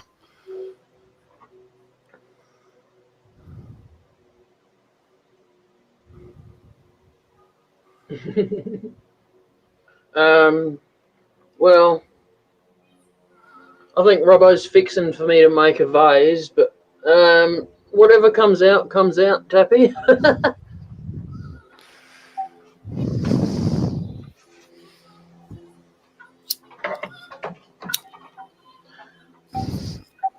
I'd say it's classical. That's Phantom of the Opera at the moment.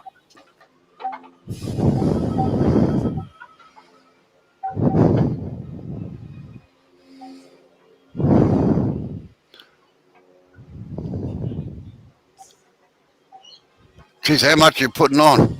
I'm spreading it around.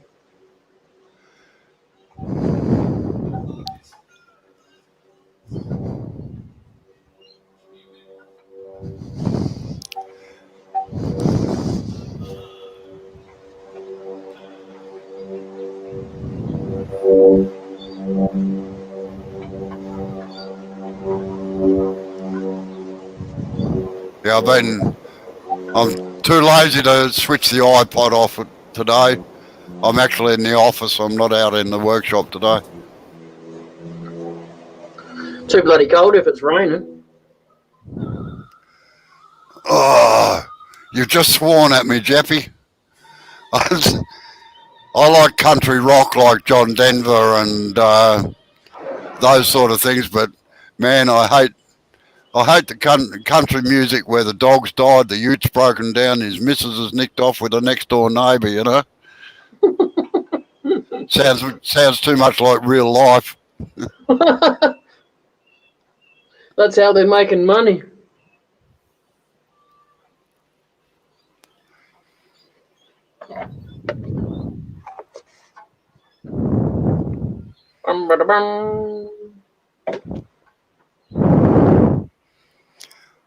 Actually, I got both versions, Valerie.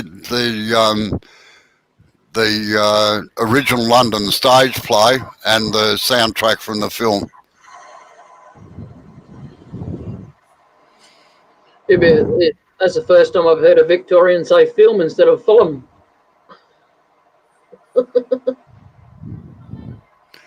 Well, when you had an English teacher for a father, you learnt to speak properly. Trust me. Oh yeah, I bet. And spell properly.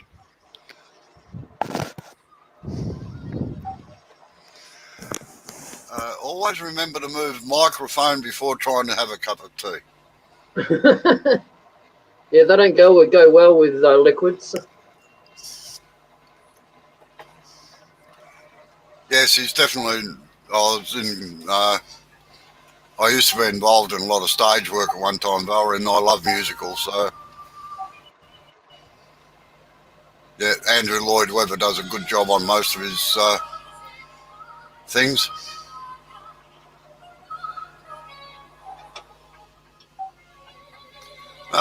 Sorry, Mr. Stacey, you sort of slipped in while I wasn't watching.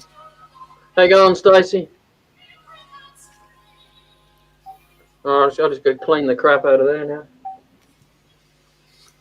No, well, that should come out when you polish it out. Just fold a little crease into the cloth and just put a corner into it.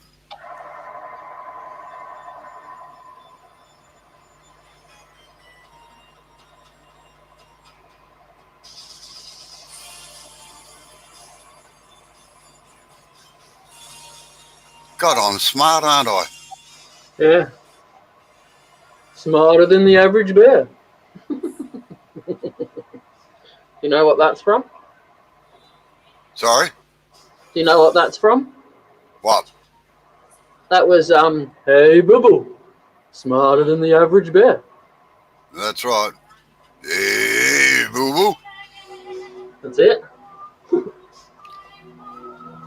Yeah, I don't mind a lot of Slim Whitman stuff. Kenny Rogers stuff I'm not too bad on either.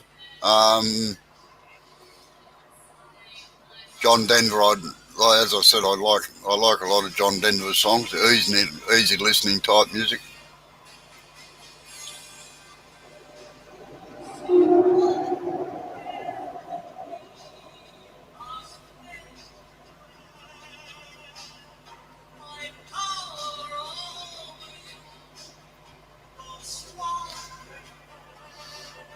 Yeah, I suppose, Valerie, our accents are probably a little bit different than what you're used to.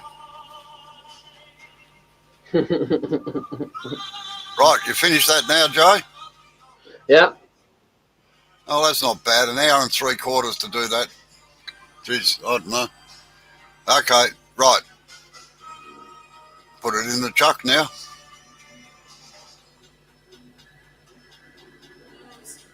Sorry, I was just reading what Jappy said up there about a bunch of artists, and I seen in SA, and I had to look up to see who read it, to see whether it's SA, South Australia or South Africa. South Africa, man. South Africa. Yeah, I would.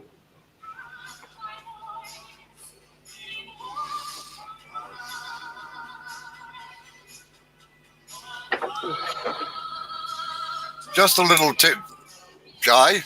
Whenever you're taking something out like that, always wind back the hand wheel. Don't undo the tailstock, because one day you're going to have something finished and it's going to drop right onto the bed, and that'll bugger it. Yeah, that sounds about my luck.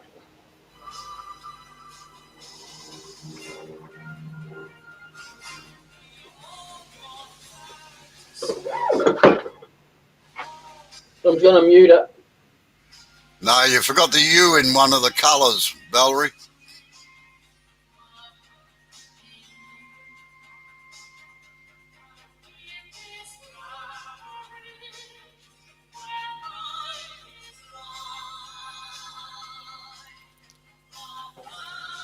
I always have that argument with Doug, Paul Barn Productions, because he's from America.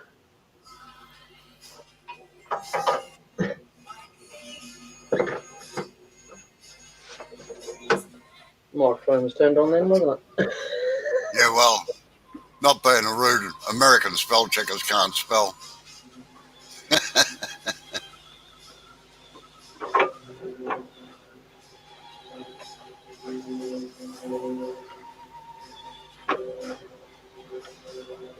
By the look of that, Jay, that grub screw is damaging the threads on that chuck, is it? Yes.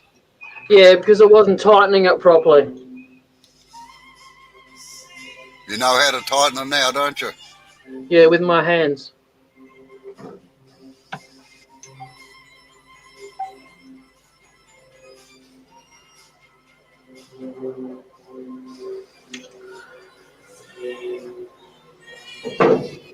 Hey, if the grub screw keeps coming undone, even though I tightened it that tight, would that maybe mean that the grub screw is knackered? No, what it generally means is that when you get it fixed up properly, you need to get another grub screw and put down on top of that one. Or you can Loctite it in, but I don't recommend Loctiting them in, because if you've ever got to remove it, it requires heat to get it out. Yeah. Oh, as long as I've got the spanner to remove the adapter, it doesn't matter if it's stuck on there, does it? As long as I can get the adapter off. Well, that's right.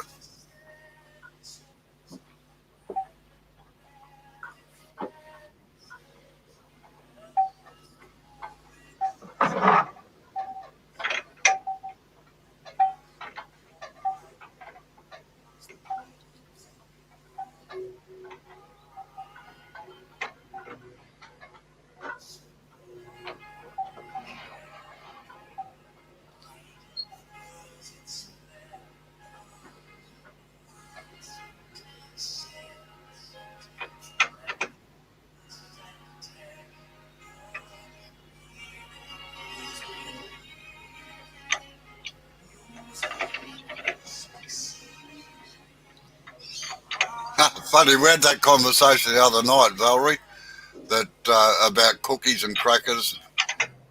Everything's biscuits in Australia. But unfortunately, Americanisation is starting to take over to a certain extent, and the kids are calling them bloody cookies instead of biscuits. But to a certain extent, did you know, right, that Australian schools now, year 7 is the start of high school instead of year 8? No, year 7 was always the start of high school. Not here, not in South Australia, it wasn't. Yes, it was, because the first 6 grades were primary school. I did year 7 in primary school. No, it was Australia wide. It used to be from, well, preps to year 6 was state school, and then high school was year 7, and started year 7, went to year 12. Oh, I only knew about it because my niece, she's 13, and when she went to year 7, she had a year 6 graduation. It's like, well, don't you have another year to go yet? Just No, weird. well, Never seen it here. they graduate from state school now. Bloody ridiculous. Yeah. Well, actually, when I went to school, it was grade 1, 2, 3, 4, 5, 6, and then Form 1, Form 2, Form 3, 4, 5, until you got to till you got to 4th form. That was intermediate, and then you had leaving, and then matriculation. So now they just call them years. Yeah, that sounds like you're doubling up.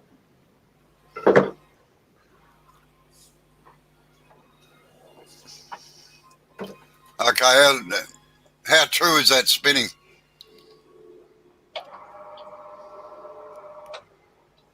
Very. Good. Good. All right, get your drill. I'm there.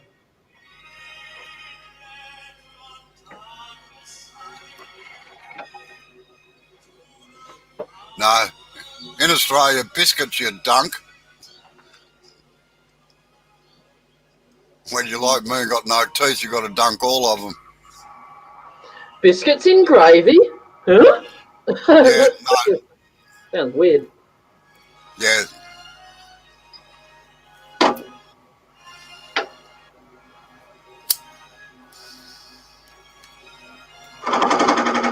Well, I'm going to mute it.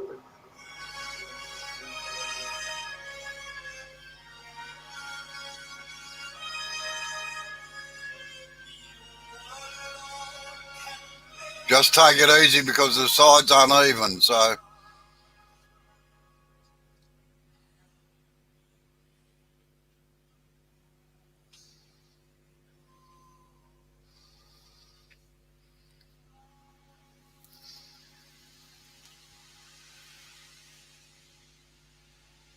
Yeah, that's pretty much the same in Australia, Jeffy, about dunking whatever you feel like. Although crumpets tend to get a bit soggy if you put them in a cup of tea. That kind of sounds a bit rude, Jappy.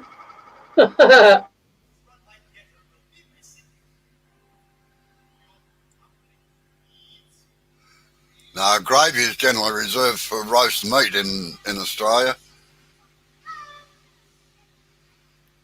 Generally.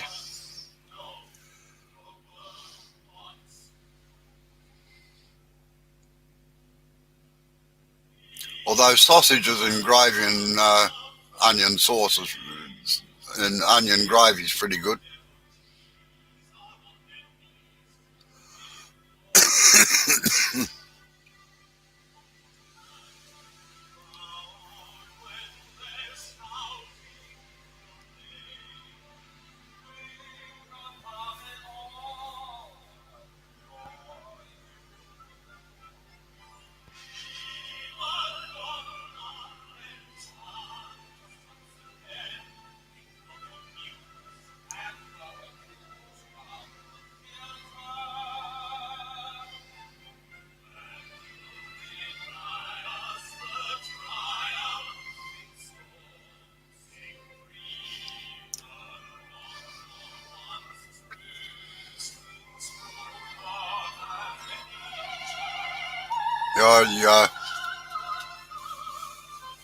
I lived with a Canadian couple for 2 or 3 months when I was a lot younger. They were Australia. They were working, and every morning for breakfast they had pancakes. I must admit, I'd never knock back a good pancake.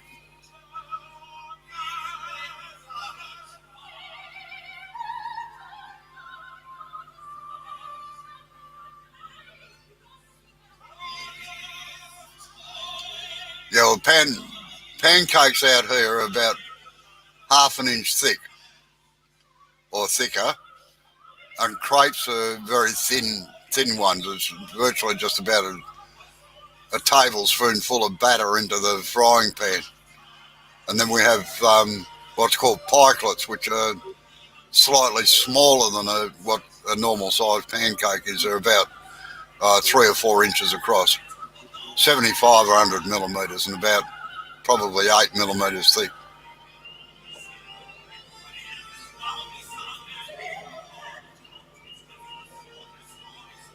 Hey, Jappy, do you want the StreamYard link so you can just talk instead of typing? No, don't let him in.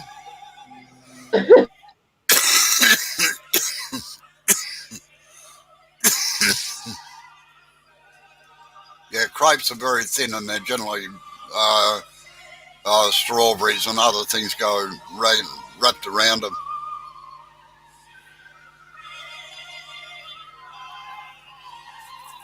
They're more savoury things than.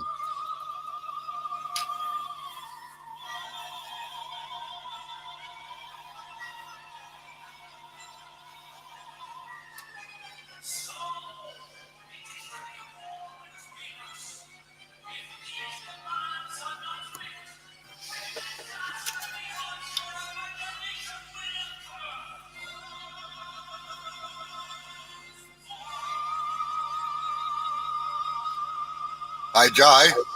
No, he doesn't want to come in. Okay. His wife is awake.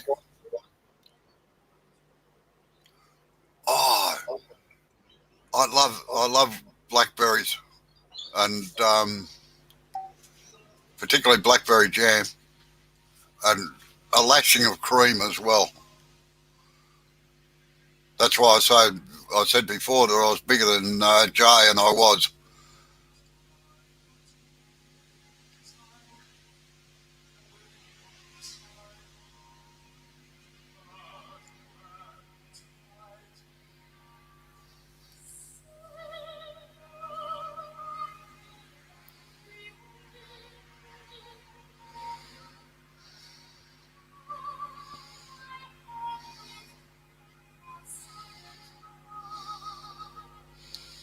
Unfortunately, I'm not allowed to enjoy those sorts of things anymore because I've been diagnosed with diabetes. So.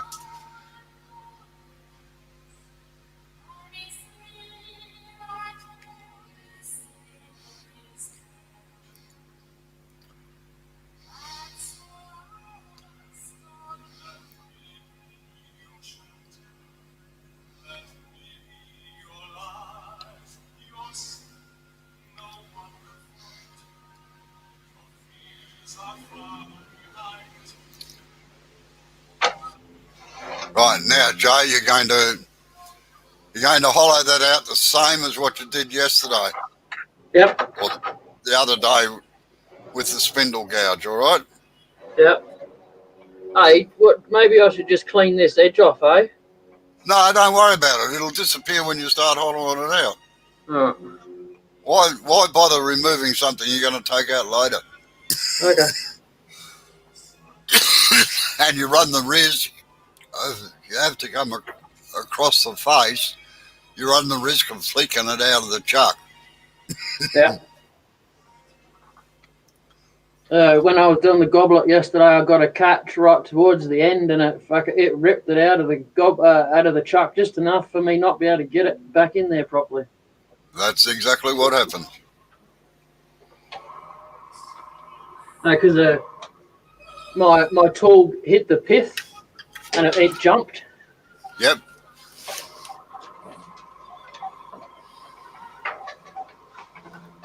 That's it. Almost perfect. Jeez, you're actually remembering something. Yeah. I find this one pretty easy, actually.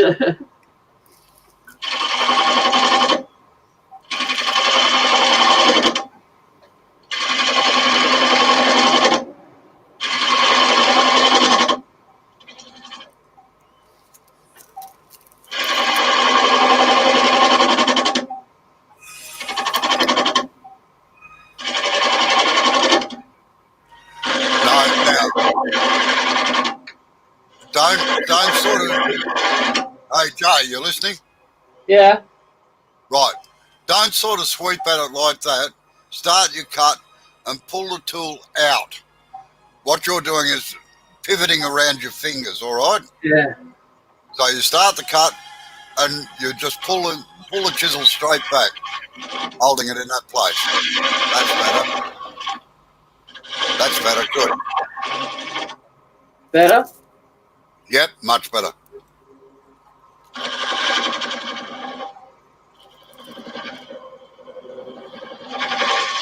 I might go give it a sharpen, I think. I'm going to sharpen it.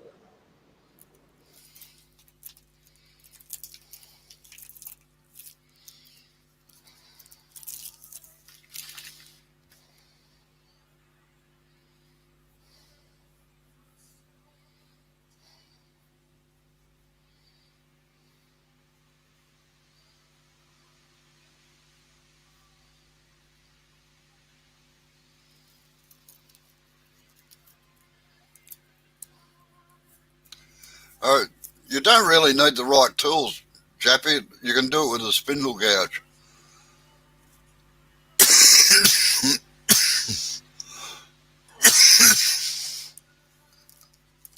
And a skew chisel, believe it or not.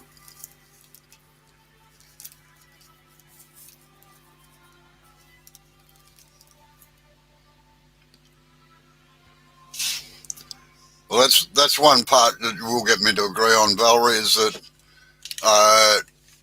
carbides have made hollowing out vases and things a lot easier, but that's about the only use I've got for them. And on something like this that's straight, I wouldn't even bother with a carbide.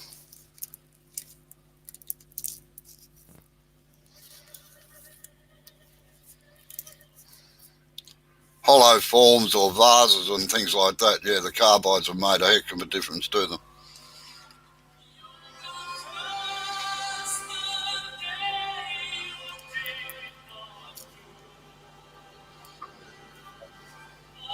All right.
Jay, just stop for a minute. Can you get your tool rest in further across the front of that or not? Yeah. You want to go like No, not like that. No. I mean, push it away from you, toward the back of the bed. So you've got more of the tool rest across the front of the vase. Oh, yeah. Like that.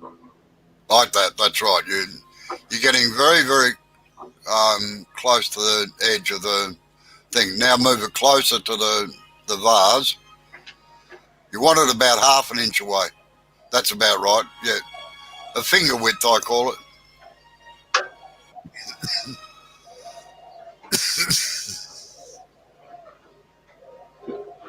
And is the chisel coming in on centre?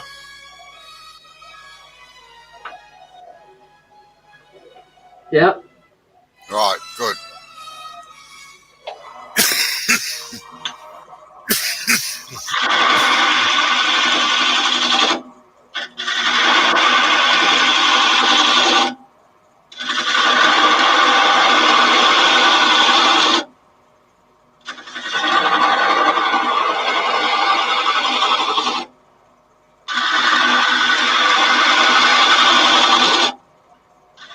That's excellent, Jay. That's the way to do it. Sorry? That's excellent. That's the way you do it. You're actually pulling the cutting edge along now instead of pivoting it around. Yep.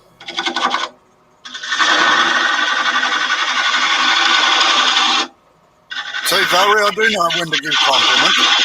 And not a hard time.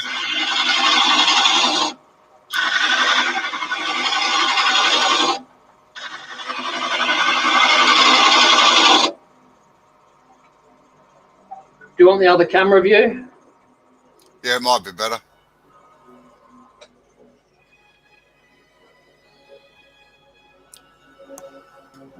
You just might get shoulder or elbow cam every now and then. Yeah, it just needs moving around a little bit, Jay. That's better.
Got a nasty split in the top. Has it? Mm. Where? I'm just going to leave it. So there's, it starts there and goes up to a point there and then goes back that way. It's not a full mark. I'll get out of the sunlight so you can actually see it. Right there. You might not be able to see it on this angle. It goes up that way and then goes across here. That's a bummer. It's because you're doing a good job on that. Yeah. Yeah. No, I haven't got COVID, Valerie. It's called smoking too much. That's what I was about to say. I can't get COVID. I can't get COVID on. I work by myself all day, every day. I'm out in the rural area.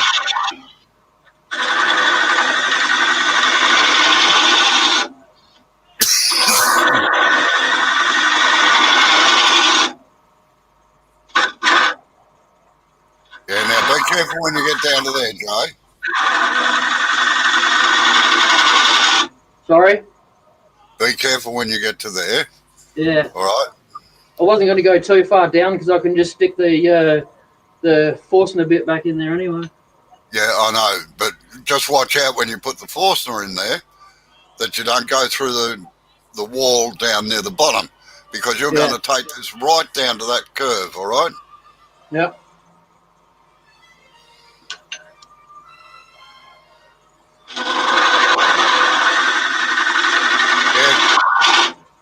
The only advice I've got left, Jackie. I don't drink. I don't chase naughty women. They chase him. I wouldn't know what to do with them at my age. So I'll send a lady of the night around, Vinay.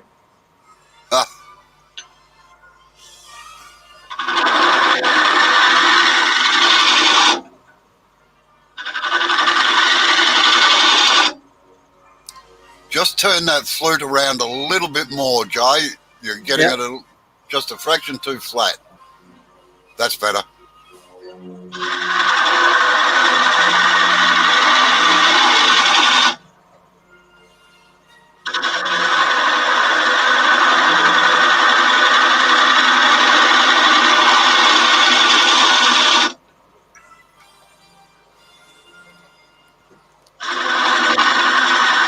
see you later, Mr. Stacey. You have a Who you good talking day. to? Mr. Stacey Smith, he's getting up and going to work. All right, have a good day, Stace. Thanks for popping in, Stacey. Sorry, I didn't mean to call you Stace.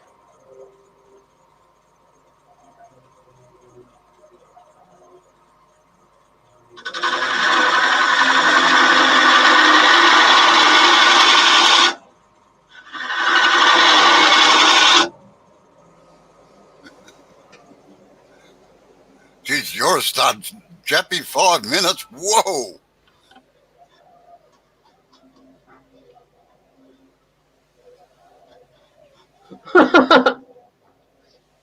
There you go. 2-minute noodles here, Jappy. Is that what you put your noodles on and then you're ready when they're ready? That's about it. We shouldn't be talking like that. Valerie's probably blushing in the background. No, she's must be thinking typical bloke.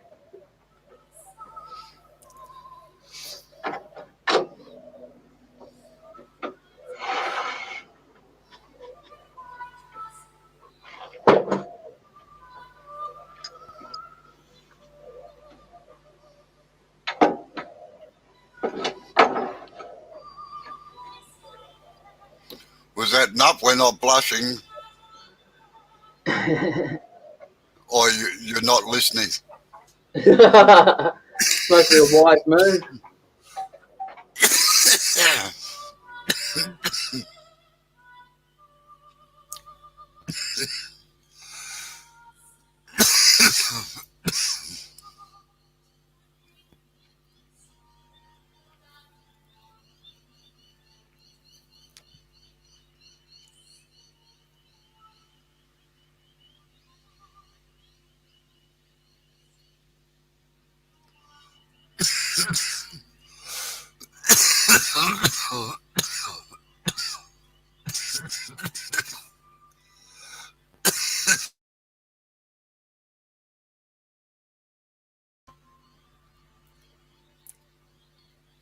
What'd you stop for?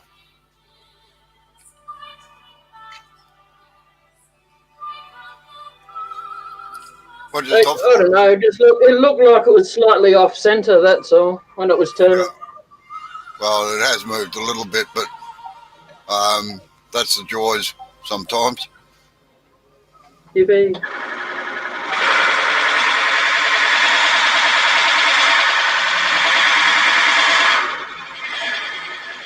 Nah, check your chuck, Jay. Hey? Check the chuck.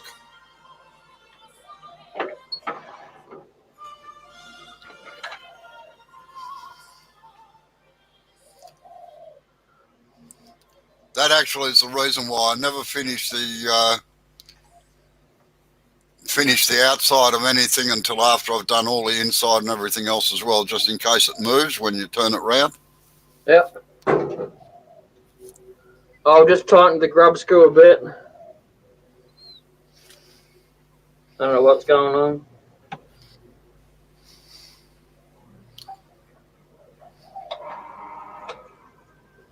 Yeah, it has moved a little bit, but there's not much of it.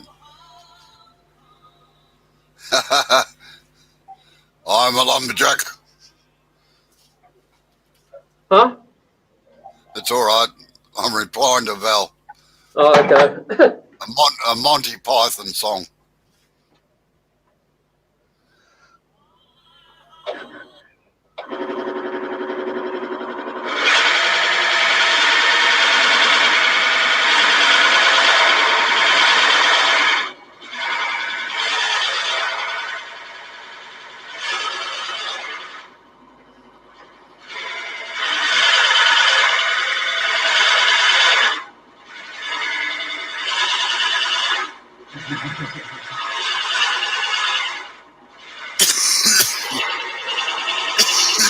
Right, check your depth.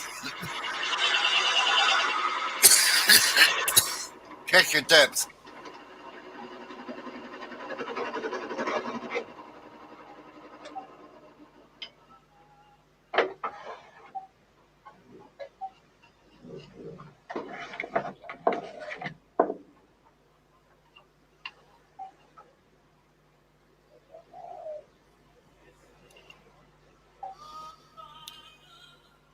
I got heaps to go yet.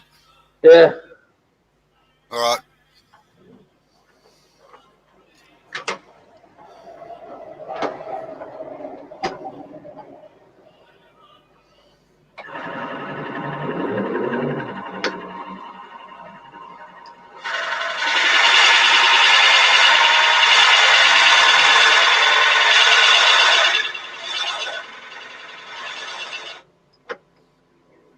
Didn't like that part. Yeah, well, it's because it's getting clogged up. Yeah.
It actually does make it a lot easier, Jappy, to drill it out in something like this anyway.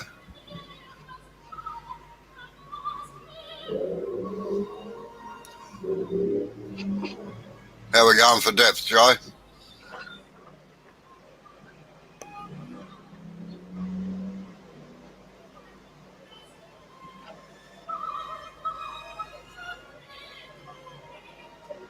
About Yeah, 3/4. Yeah, all right. Just take a bit more out. Yeah, I'll change and show. Hey?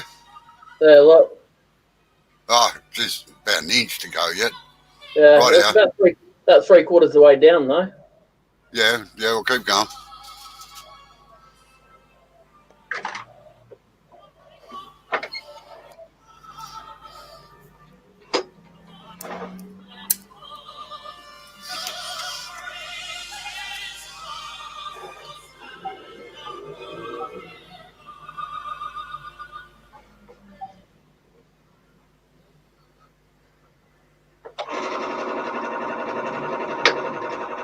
I take it that he's a mailman in the town, is he, Valerie? Not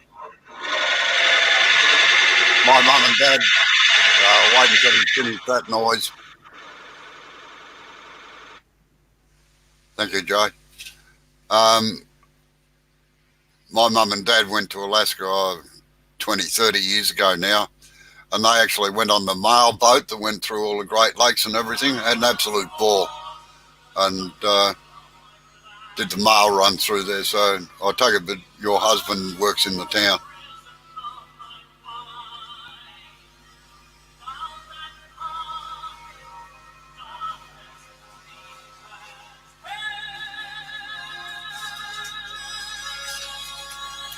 Back again, dear.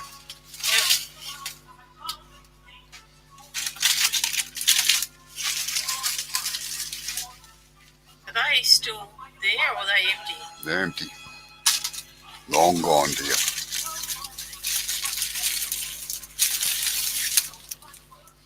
Thank you. Okay, bye. Right out. See ya. Didn't get pulled over? Oh, yeah.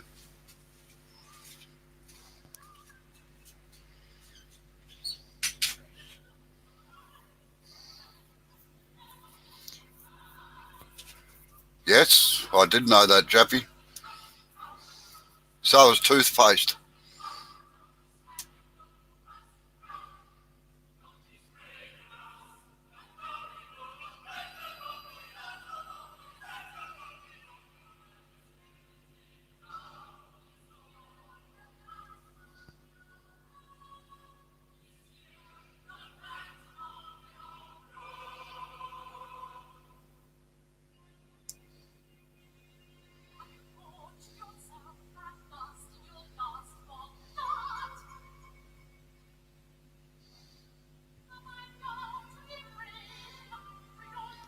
Give us a look at the top view, Joe.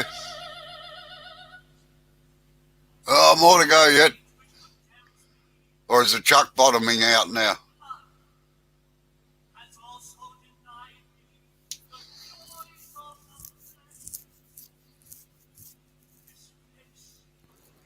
No, not quite. It's got about a centimetre left or something. Yeah, right. Well, by the time you get that down there, I reckon it'll be just about right. Oh, that's not too bad, actually. It goes around it a fair bit. Yeah. No, we used to polish the hulls of our racing yachts with toothpaste. Bloody laborious job. But I would say that salt probably would break down into smaller bits and pieces. Well, that's the theory behind Yorkshire grit and all the others as well, that the particles break down getting finer and finer and finer.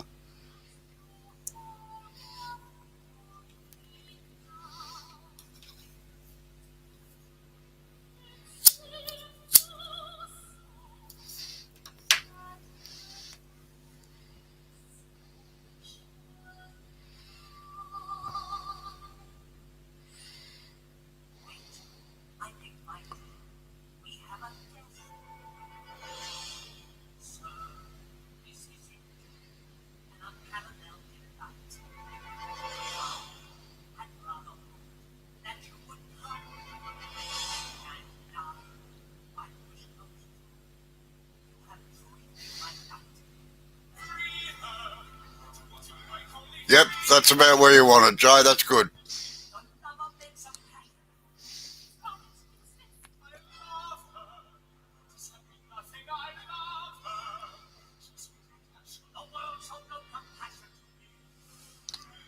Right.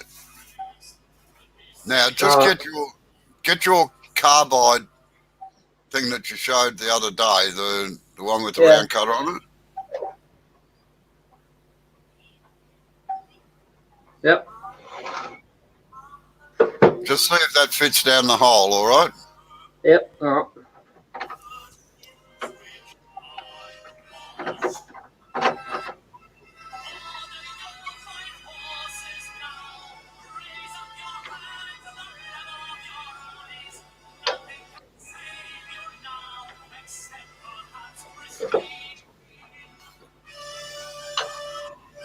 Yeah. Now, that's a round bar, isn't it?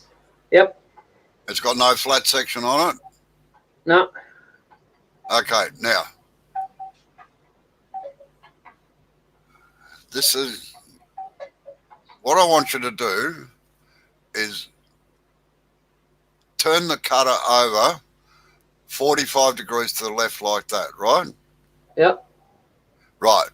Now, on your handle, move your fingers up the handle to the ferrule. Yeah, just put it in the overhead camera for a minute, will you, please? All right. So Hang on. as I can see. Yep.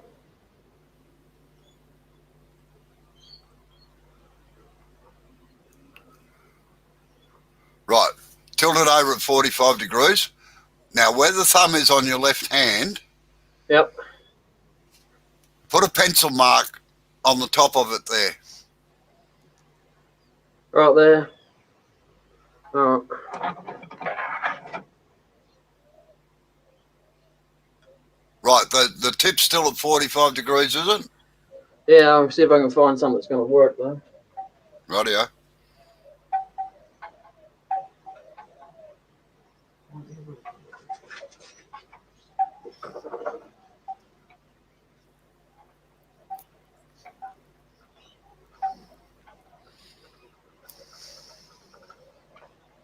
I just made a little grind in it with the ball of the pen. It wasn't going to work, so.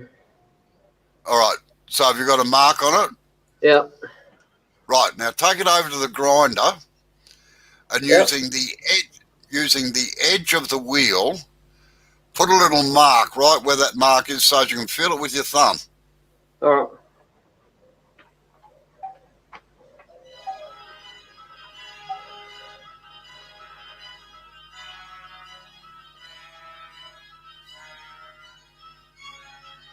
Sorry, I'm not ignoring you two.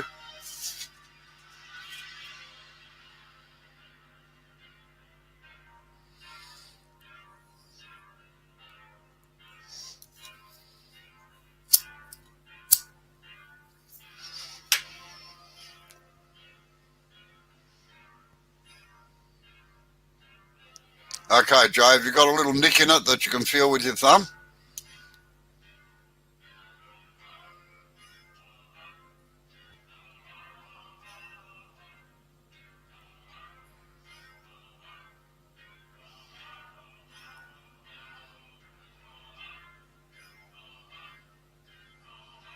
All right.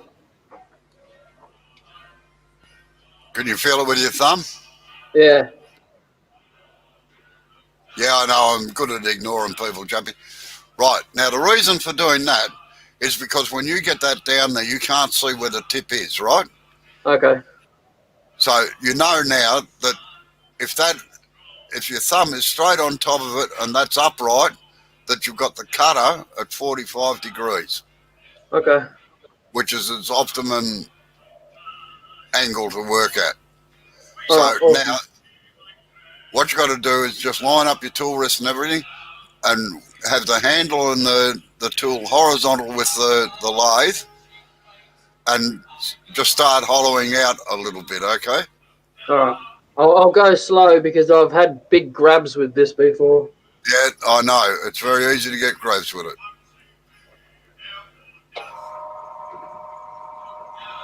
Just turn the other camera on, will you, please? Should I start in and pull back out or push in? Yeah, exactly the same as what you were doing All right. with the gouge.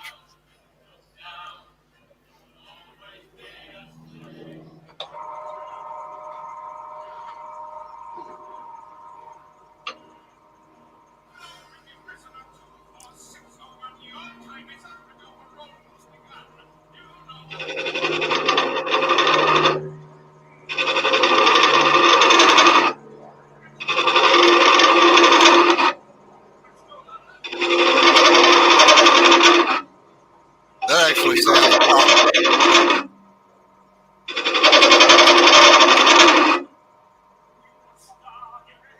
It feels like Right.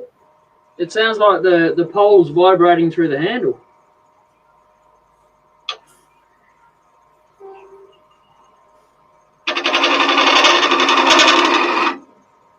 Try turning the cutter around a bit, right?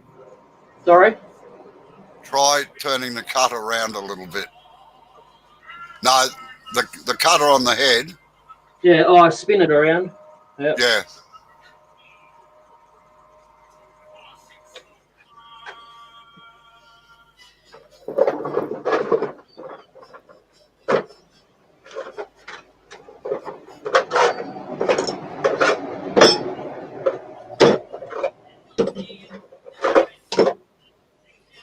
I'll tip it out. The only one I'm going to find it.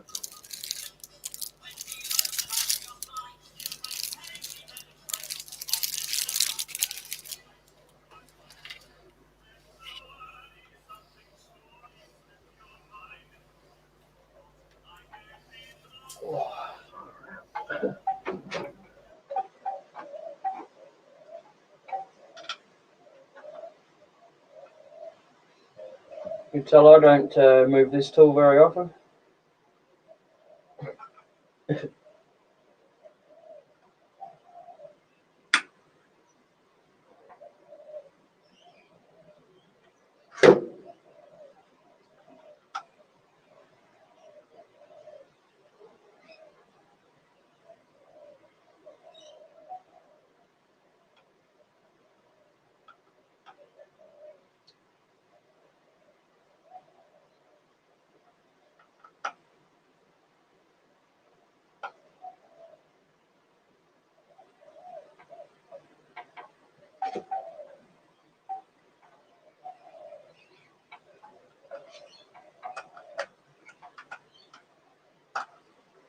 I'm getting there. I'm just tightening it up.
Oh, he left. Okay.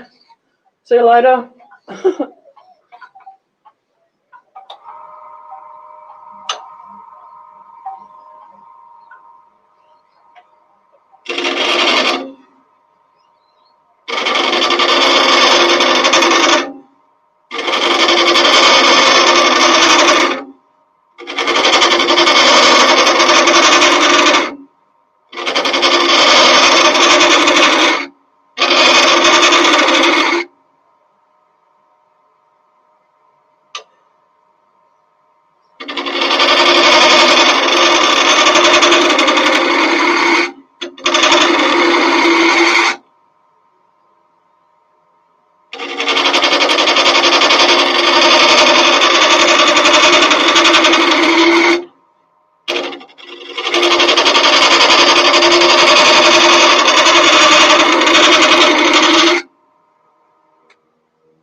Oh, his device might have gone flat. Something might have gone flat, or he could have had a delivery rock up. I know he's expecting some stuff, so.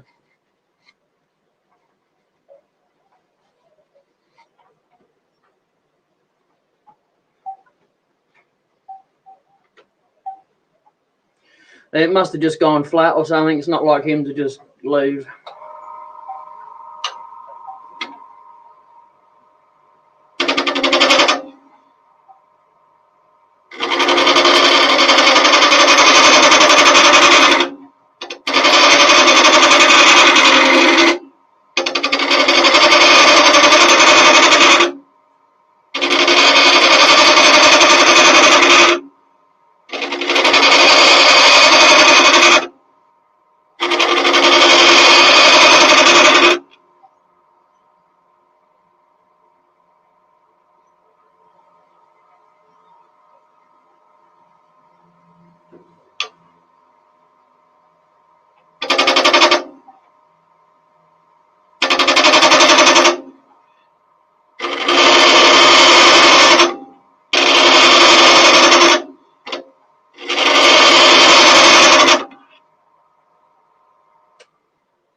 Hello. Yeah, sorry about that, Joe. For some reason, I just lost everything. No, you're right. I thought you might have had a technical issue. It's not like you to just leave. Yeah, well, yeah, I did. Yeah,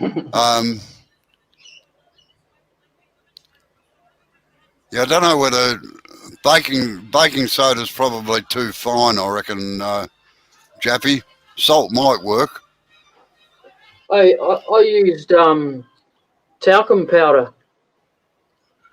Oh, well, talcum powder, yeah, that's really fine as well. All right, now, how'd you go hollowing that out? Yeah, not too bad. I don't think I've quite finished it down the end there, but it's getting better. Well, you're getting, right, you've got to make it thinner yet, all right? Yeah. I'll zoom the camera down so you can have a look, all right? Yep.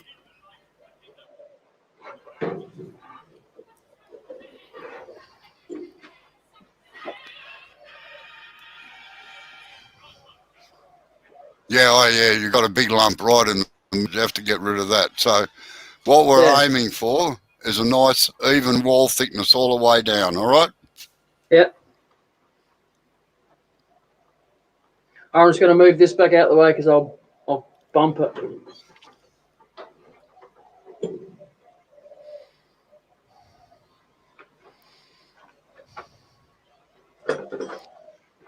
Talcum powder is like baby powder. Yeah, sorry, Jappy. Yeah.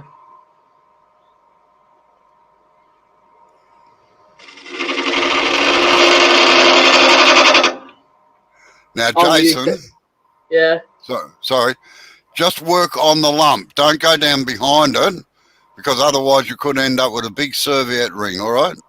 Oh, there's no lump. That where that goes in like that goes all the way down like that. Yeah, well, just be careful.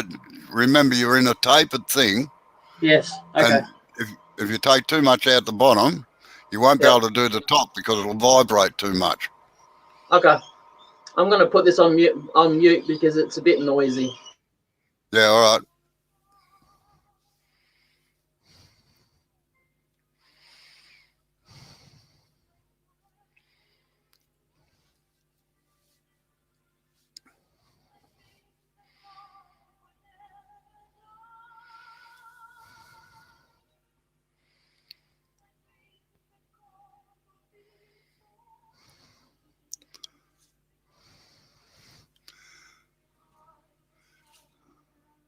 It's spelt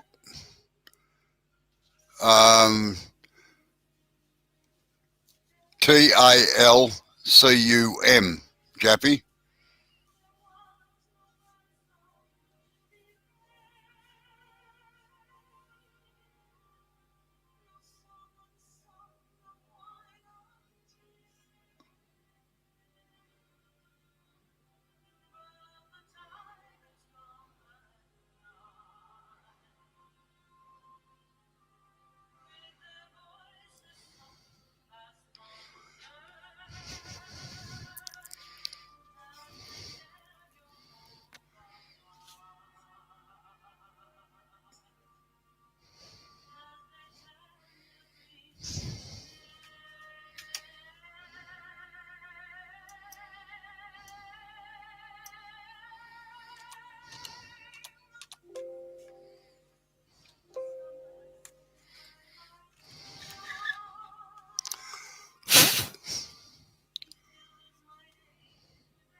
The powder that they actually do use in abrasives is actually called trillium powder.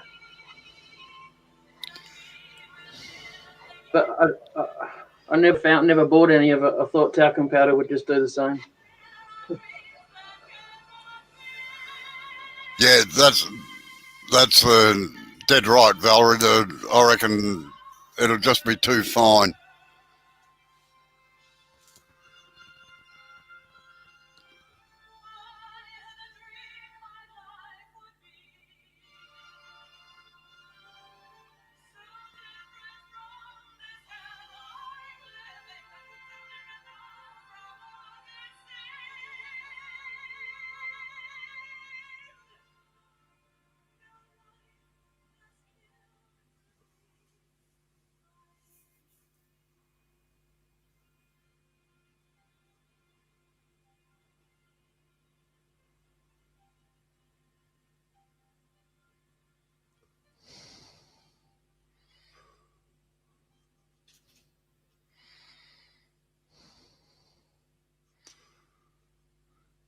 Yeah, you still got a little way to go there, but just keep working on that lump a little bit first. In fact, what I would do is bring the top out a little bit now, get it down close to where you want it to be, and then just keep working your way down, just getting rid of everything else, all right? Okay.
Just take a slightly finer cut if you can to stop that bouncing, because all you do is make it worse.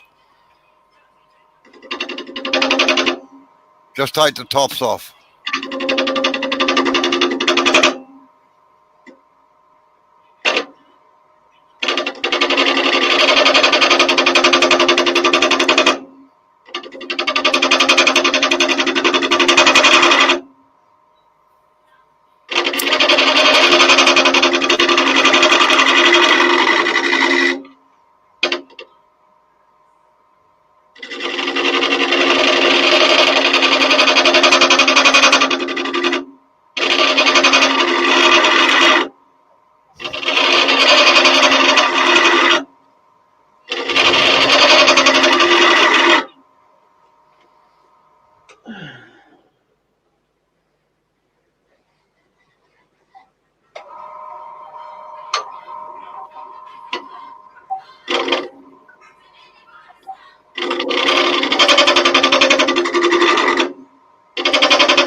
A bit right there. Sorry? Oh, it tapers down there, and then right under one of these rings, it goes back to the normal height. I was just having a feel, you know. It's grabbing. Yeah, well, what you got to do is try and even it out. Yeah, it was. I stopped because it was grabbing the tool a couple of times, right up the back, right up inside.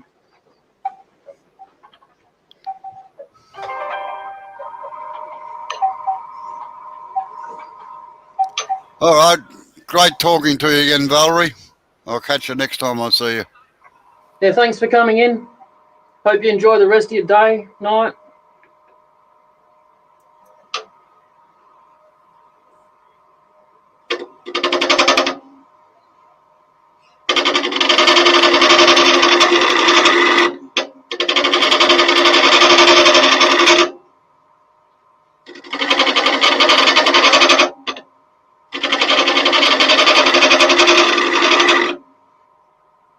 Did you end up ringing David for Steve, Robbo? No, not yet. I'm going to do it shortly, actually.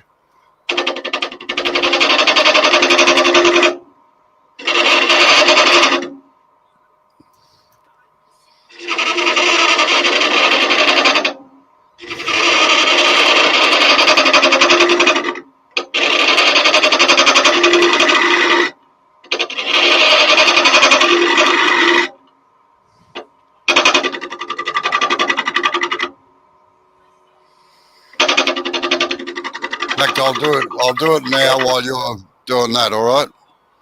All right.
Gently, Bentley. You talking to me? Yeah. Yeah, don't get too heavy-handed. I just stopped and had a look, and there's like about a section down here that I've just completely missed. Right. You'll be careful because it'll grab if you hit the end grain. Alright.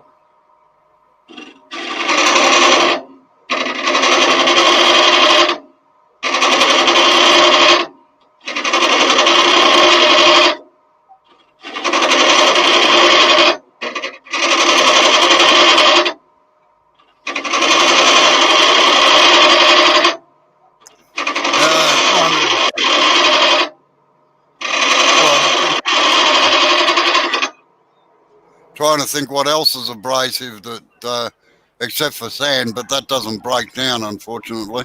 What you're looking for is something that gets finer and finer as it breaks down. Jeffy? Right, how's it looking now, Joe?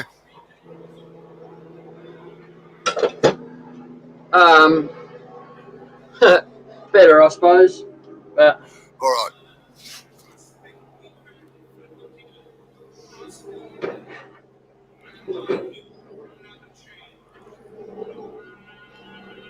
Yeah, okay, right. Now, lift your tool rest up a little bit and get your skew chisel. uh-oh. I did it about half a centimetre. Yeah, all right. Well, just get your skew chisel and lay it on the rest.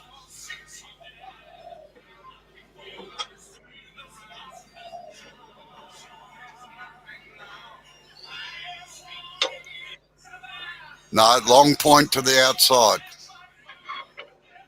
Right. Now, lift the handle up so it's horizontal to the bed, parallel to the bed. Yep, that looks about right. Now, what you're going to do is going to make a very fine cut down the inside of that, all right? Following the angle of the outside.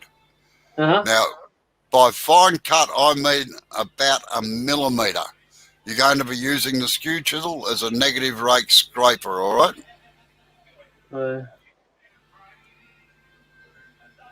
So you've got to make sure you keep it flat all the way down. Right. Yeah, I can, yeah. All right. All right, Jappy. Thanks for coming in. Hope you have a good day. Yeah. Have a good time in the shed. Create lots of nice things.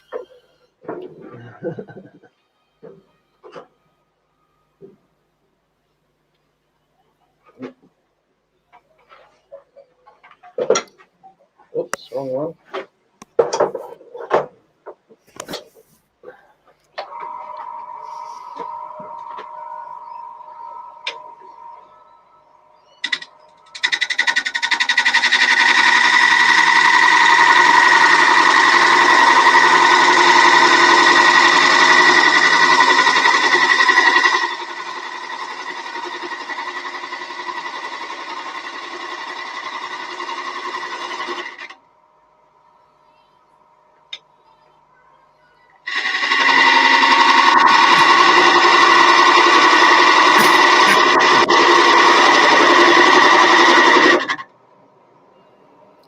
Yeah, just be careful it doesn't slide like that, all right? You got to. Yep.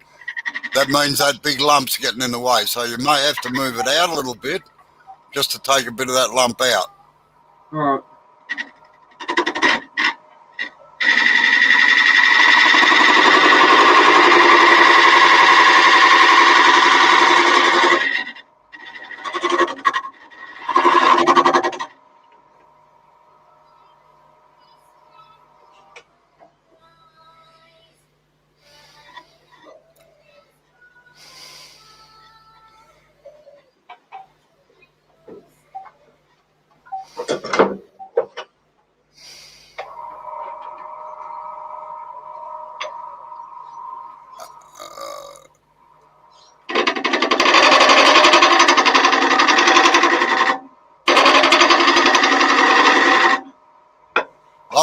I would have just used the skew tool. I don't think that's cutting at all.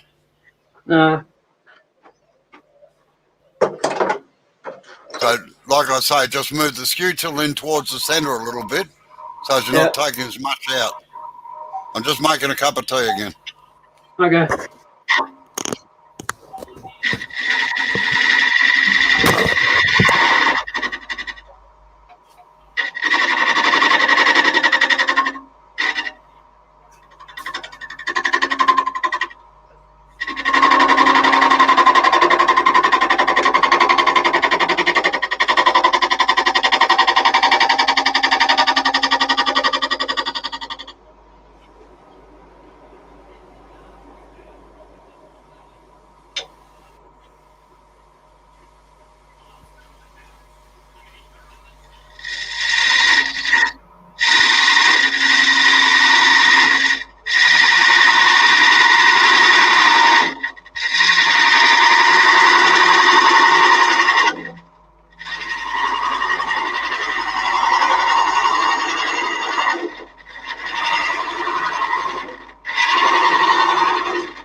Well, you got an urn or something?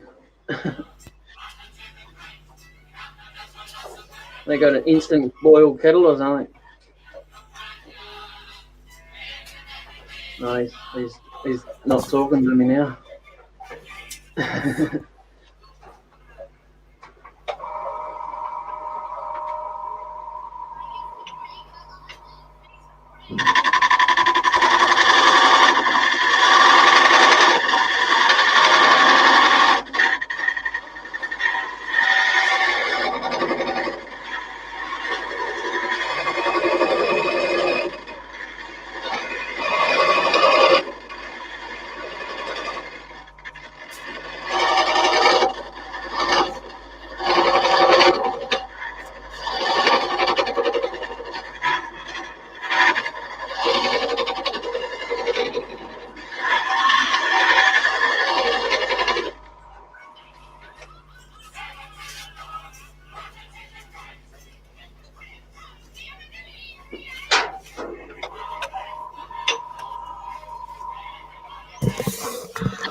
You winning? Yeah.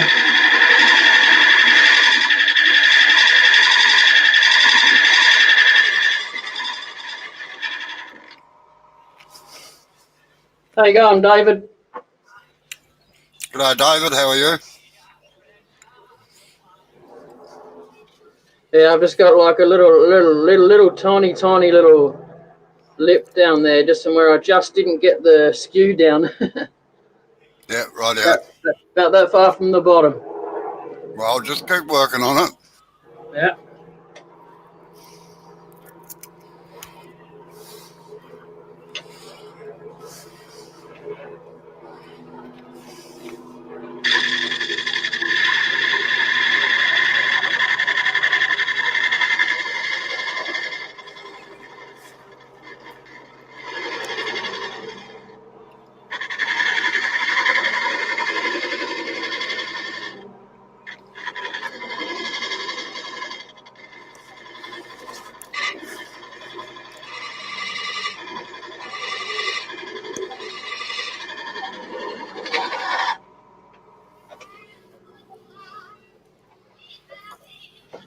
I must have been at the base because it was grabbing, but it doesn't feel like I was at the base. Quite weird. Oh, yeah. How's the wall thickness feel all the way down? It's definitely thicker down further than what it is up high. All right. Well, that's just a matter of keeping the chisel straight and just keep working at it. All right. Okay. Ah, moonlighting, are you, David?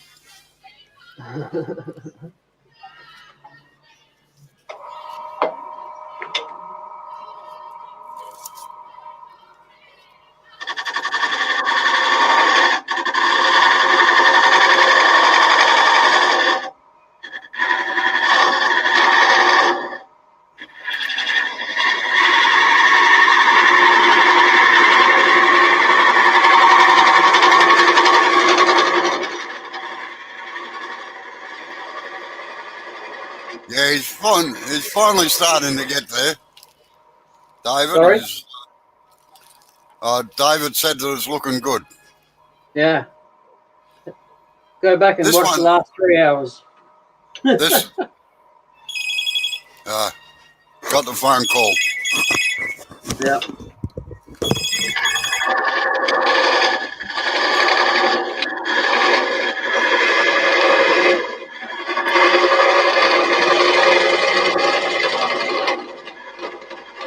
Sorry.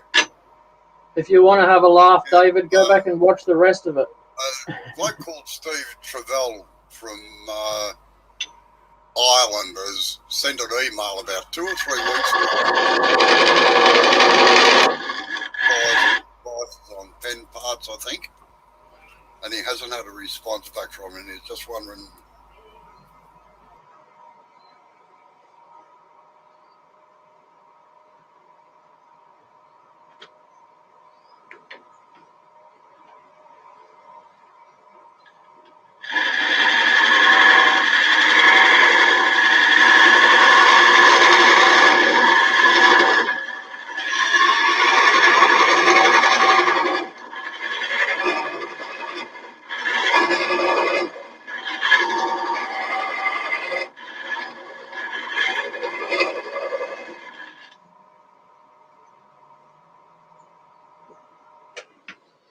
It's 3:30 in the afternoon here, and it is 4 o'clock in the afternoon where Robbo is.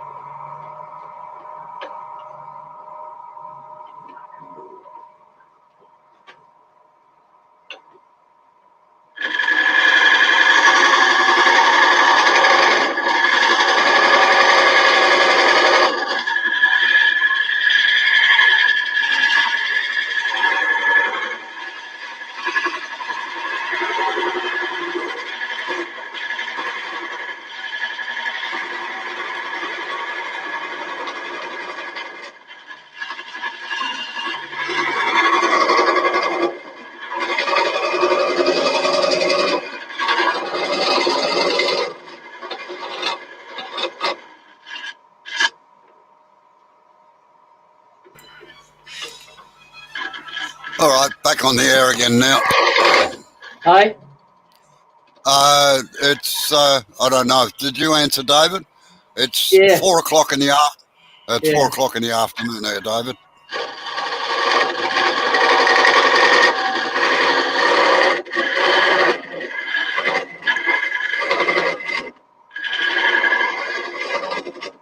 Well, that's in Victoria anyway. South Australia's behind us.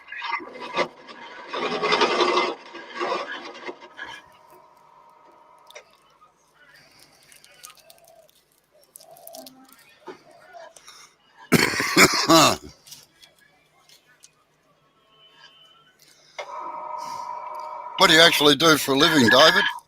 If you don't mind me asking.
The people everybody loves to hate.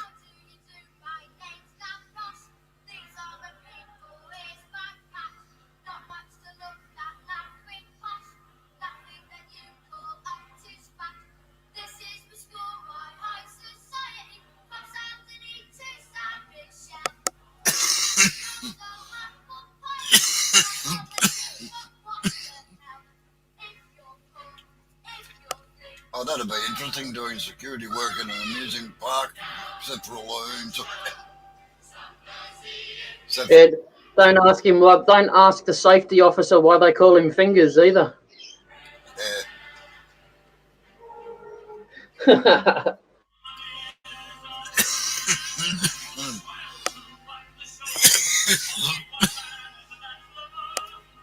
Well, it's my proud boast. I've been in business for myself for 46 years. I used to have 27 employees at once. 3 of them were office staff, of course. And I've never had a lost time incident in all those 46 years.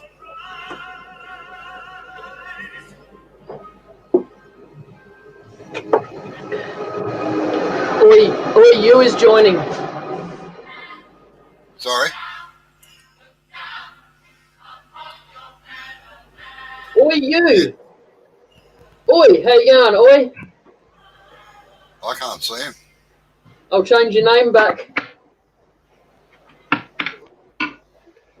Afternoon. No, Sid. Come back. There you go, Robbo. Yeah, that's the problem these days. We used to misbehave, but it was never violent like these kids are today, or destructive. I have to go inside for a sec. I'll be back in a minute. Okay. Right. I just got a present in the mail, Robbo. Yeah, what? The Glenn Lucas half-inch bowl gouge. Why didn't you grind one yourself? Hey? Why didn't you just grind one yourself? Like, it's only a standard gouge with his grind on it, that's all. Oh, there was $5 difference between the standard grind and the one with his grind on it. Yeah. And the standard one that I've got, I showed you the other day, it's got the V profile, not the parabolic, and I don't like it. Yeah. Oh, well, I'd have just bought an ordinary superfluid and put whatever grind I wanted on it. Like, I must admit, I don't buy signature tools. Oh God, I'm not doing any more in there. I've had enough. What do you want to know? Me? No, Sid. Jay at least. He called my name. Oh, righto. No, I went inside. He said, "Oh God," and I said, "Yes. What do you want?" Oh, look, is that why you haven't left the house? Because your head is swelling and you can't get out the doors? No, mate, we just widened them. Bastard, I've never had that one before. That's a good comeback. That's not bad. Yeah, so Is that another piece of ash, Jay? nah, this is peppercorn. Okay. It looks all right. I'm getting sore wrists and stuff, so I'm just gonna sand in there now. Yeah, all right. Well, but at least this one has a little bit of design to it now. Yeah. And It's got by Robbo written on it. You've hollowed it all the way down there, which you've never done before. You've always cut them too short. So, Yeah. But now, don't finish this now. Just get it sanded out inside and everything. Yeah. Because tomorrow, we'll take the bottom off it, all right? Okay. So as you do it properly instead of just hacking into it with a parting tool. I was using the skew before that. Well, I suppose parting tool is a step up. Told that it wasn't. Hey? No, well, Parting so tool must be a step up then if you were using the skew before. Yeah. There's not enough room between the chuck and the base to part it off. So, you'll just stuff it up if you try cutting it with a saw. So Yeah, I agree. Tomorrow you're going to learn how to use a jam chuck. Uh-oh. I'm kind of scared. Why? Because most of we don't have the bloody tools you want me to have. You've got you have everything you need to do that. All you need is a block of wood. That's all about 4 inches square. All right. Okay?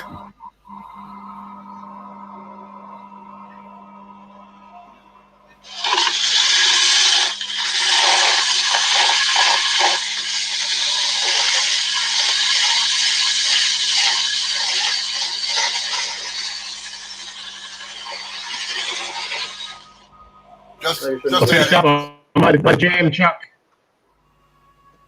Sorry? I made a jam chuck to take the bottom off that Banksia bowl I did. Yeah. Yeah. Right. But that was an internal one, sat on the bottom of the bowl. Jay, just give the overhead camera. Get the overhead camera so Sid can see the shape of it. No, you can wait till tomorrow. That's his penalty. I might be busy tomorrow setting up for turn this week. Tomorrow. Oh, yeah, that's nice. At least this one's got a little bit of design to it. I told you that I'd start getting him on instead of making bloody dog bowls and things. Yeah, no, that's nice, mate. That is nice. And it's probably worth, like Robbo said, it's worth spending the time to get it finished nicely. Yeah. That goblet I did yesterday, Sid, I ended up hand sanding the inside. It took me about 3 hours to hand sand the inside. Yeah, it'd take a while. That's what I get for a Russian, isn't it? I'm sorry, I'm not Russian. I didn't mean it like that. No, I thought you were more Greek than Russian. Well, my dad's English. He came over on the boat, you know. Yeah. Did he? Mine did too. There you go.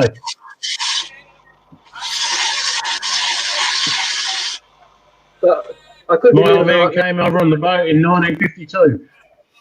Yeah, I could be living next door to him and I wouldn't know it.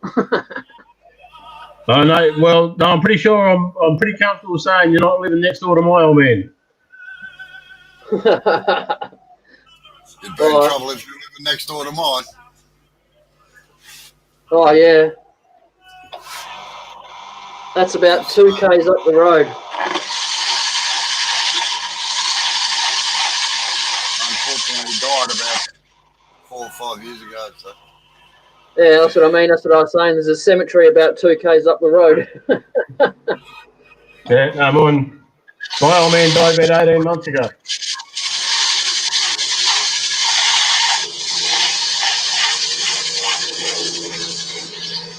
But you didn't come in time, Robbo, yesterday. When Nick was saying, what do I do with this? Sid won the competition with the stemmed platter. What's them cutter? The stem platter that Nick did last night. Oh, yeah.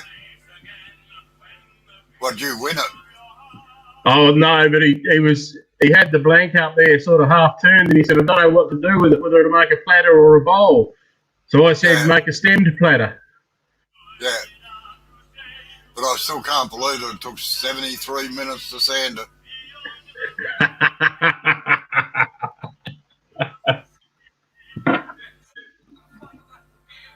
Sorry, David will probably go and tell tales. They all tend to spend a fair bit of time with the sandpaper, don't they? Oh, yeah. I'm just astounded. I haven't got enough patience to spend that much time.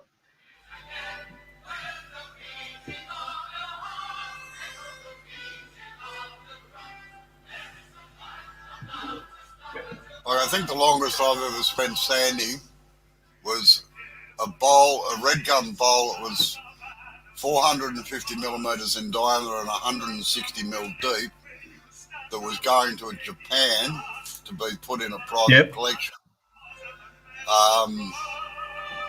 And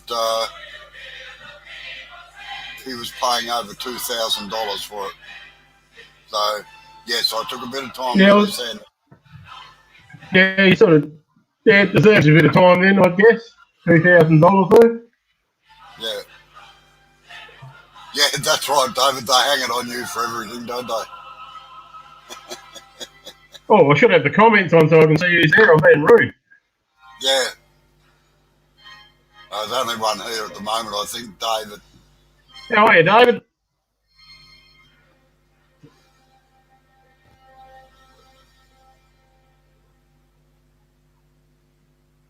Oh, yeah, just to prove it, David, look, all 10. Still got them all.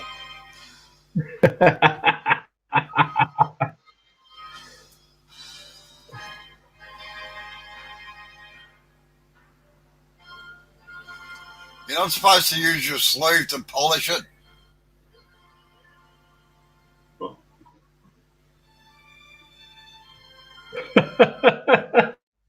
God, that's ugly. These young fellas have got no respect, Robbo. Nah, none at all.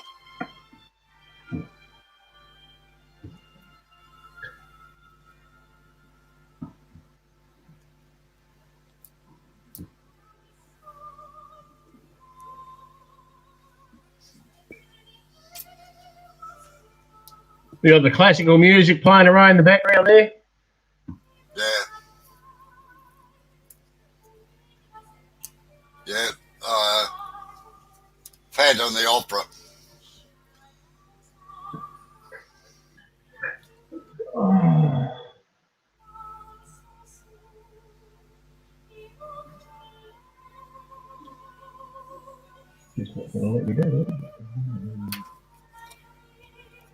I was too lazy. I'm in the office today, so I was too lazy to go round and turn it off. So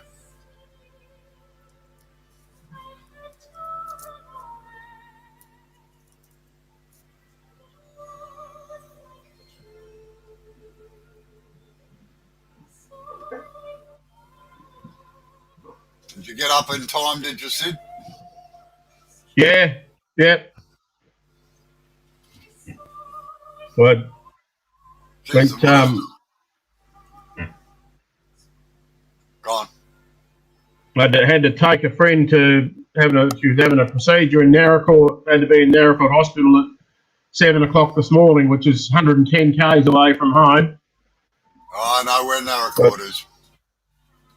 So I took her over, and I was back here to start work about half an hour later than I normally do. Oh, that was good going.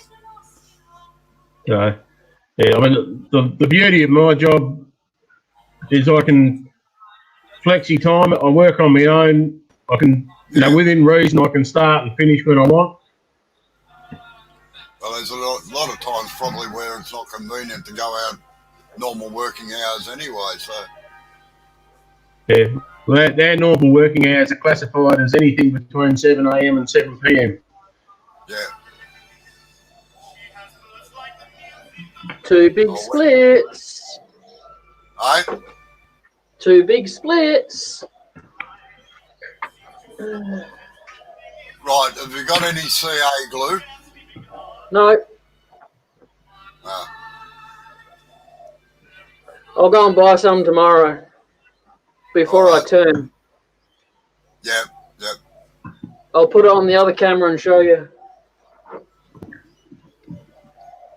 Even just the cheap 6-packs of tubes from Bunnings work quite nicely. Yeah, that's what I was going to get, Sid. There and there. Yep. Right alongside each other. Yeah. Peppercorn is renowned for splitting. Yeah, no, this is one of the rare pieces that I had that didn't actually have very many splits in it. That's why I decided to use it. And Robbo may or may not. I did see one of the guys turn. I can't think who it was, but they used a bit of super glue on the inside like that. Might have even been Temple Boy Steve. Put the super glue on and then turn the lathe on to throw it out through the crack. Yep. Yeah, like I'm always astounded at the number of people that put super glue on and then hit it straight away with activator because it doesn't get a chance to soak in or anything. No. You got to get it in a bit first. I use it, put it in, and the first, like with red gum, there's often a few little cracks in there I want to just tidy up. That's why red gum bowls, when they've got cracks in them, take a while because I always wait for the super glue to go off before I start again. I don't use the activator for them. I don't see any point in using the activator. It just puts a shell over the top and leaves it liquid underneath. Not always. Just got to have a bit of patience, I reckon, let the super glue do its thing. All right. Well, that's about as far as you can go, Joe. Yep. That's going to look nice. 3.5 years. Thank you very much for yelling at me all day, Robbo. My pleasure. I thought so. You got no kids at home anymore, have you, Robbo? So you're going to have somebody yell at by the sounds of it? Well, I'll tell you what, it's just about as good as getting a haircut because I tear my hair out. That's because you took too many Valiums. I'm on a day off tomorrow helping Ray set up for the Turn SA stuff. Some of the Murraylands guys are coming down tomorrow. Yeah. Hey? I always remember Flying High, the movie with Leslie Nielsen in the flight control tower. Oh, what a day to be giving up drugs, you know? And don't call me Shirley. That's it.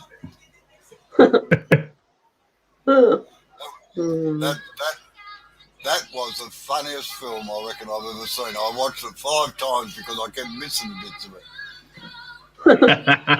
You start laughing and you miss the next punchline. That's right, yeah. Well, we saw it when it first got released in a theatre in Melbourne, and everybody turns up. Of course, it starts off with the theme from George, virtually. Everybody thought, shit, Yep. we're in the wrong theatre, you know. Anyway, then it started up. But it's the only film that I've ever been to where the theatre was absolutely packed. And I mean, they were standing. There was Robbo's value. That's my There value. was 50 or Hi, 60. Amber. I said. There was, She brought there was it out 50 to or- me. What? Valium. Oh, yeah. There was 50 or 60 or 100 people standing around the edges of it to watch it as well, standing up in the theatre. And it got a standing Yeah, bloody ovation. hell.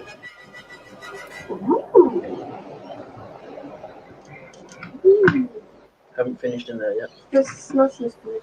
It is, isn't it? So Yeah, what- am I allowed to put Yorkie in there yet? No. You've got to put Don't bloody... do that after you put the super glue on. You probably have to do I was just making sure you're still there, Yeah, you Robbo, should- you know? Yeah, You shut shit up. stirring bastard. Shut up and listen, Joe. You'll probably have to do the outside again too, because the glue will come through there.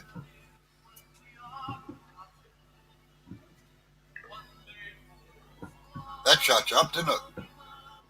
I put my microphone on mute, so I was not saying. Oh, so you didn't hear anything? I know that. I saw it. I saw don't that. worry. All Thought it right. was the best way, you know. What are you doing there? Oh, there's a bit of Yorkie stuck in that crack. In that. You know, You like- no offense, man, David. You know you're going to upset the bloody Poms if you call it Yorkie, don't you? Because we call everything Yorkie or Sandy or... Yeah. No, I was going to say, I've shortened it. I wonder if Glenn will be happy. Most probably not. Oh, look, there we go.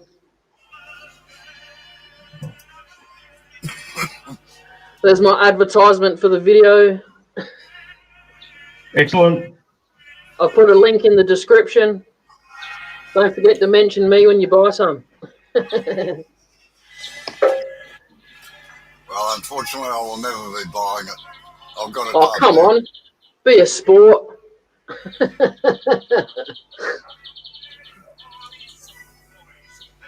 I'll scoop some out and I'll put it in a container and send it to you, all right? I've got some.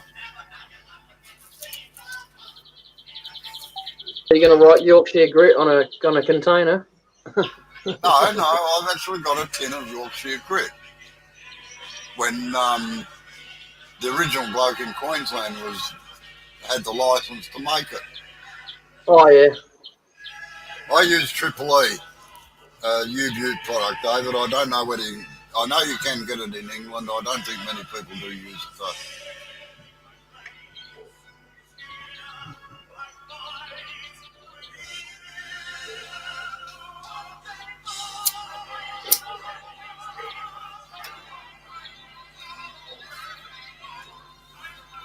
Now, I'm not saying nothing about you, Butte. They're naughty. Why? They haven't offered to give me any yet. No, well, they don't. Look, they don't sponsor anybody. They sponsor clubs and with raffle prizes and things like that, but they will not sponsor individuals, and I can understand why. And that includes me because I used to work for them, like I used to demonstrate for them. Yeah. I don't even bother tagging them anymore. And what did you, honest opinion, David, what did you think of it? Yeah, the shallow wax is good too. I'm curious to find out from an overseas person what they think of the Triple E compared with anything else. So I've got the shallow wax paste, Robbo. I'll use that a bit. Is there much difference between that and the liquid? No, there's not a lot. They were made they were made for different purposes.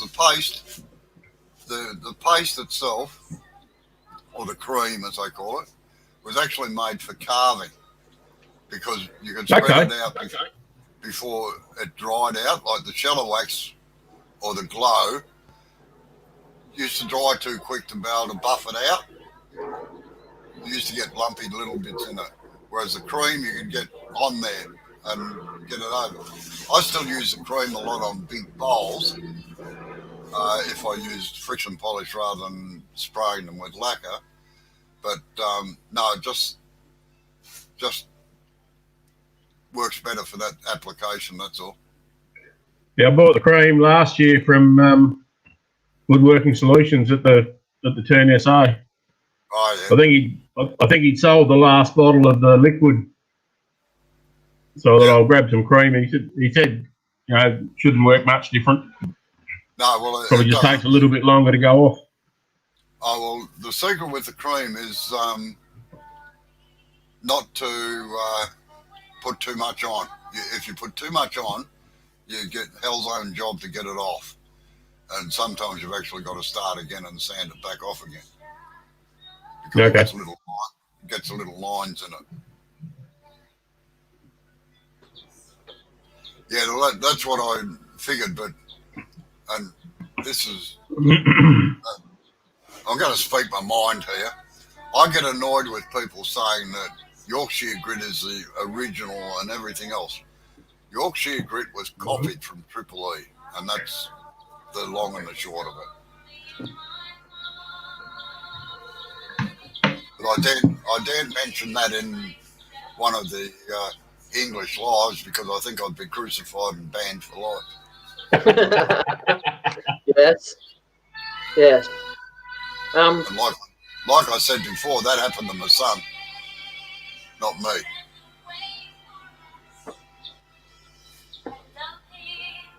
I get blocked for just saying hello. Well, I can understand that. Yeah, me too. At least you can get away from me. I can't.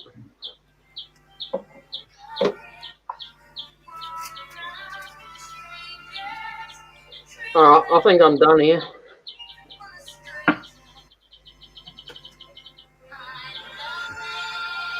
Yes, after they'd hung me, they'd draw and quarter me too as well, David, I reckon. But it's like everything. If you find something that works, that's well and good. And like, I must admit, I don't use many. If I've got a saying around here, if it doesn't come out of a gun, it don't get done. So.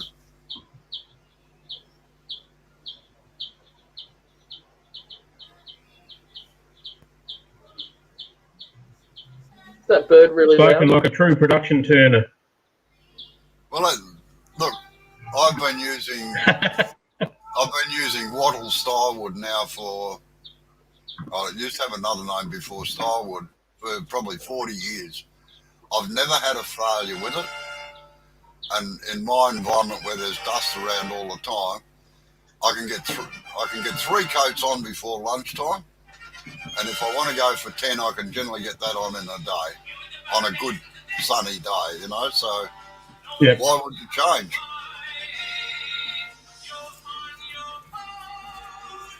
And it looks good. Hey, Sid, Yeah. are you still going to do a live this weekend? I mean, just at Turn SA? You know, like even if you just did it in StreamYard, you don't have to broadcast it to YouTube. Yeah, no, I'll probably try and do something, yeah. And have his fix, you know? Yeah, but there's probably a lot of people there that wouldn't want to see me anyway. Even more reason for you to be on screen.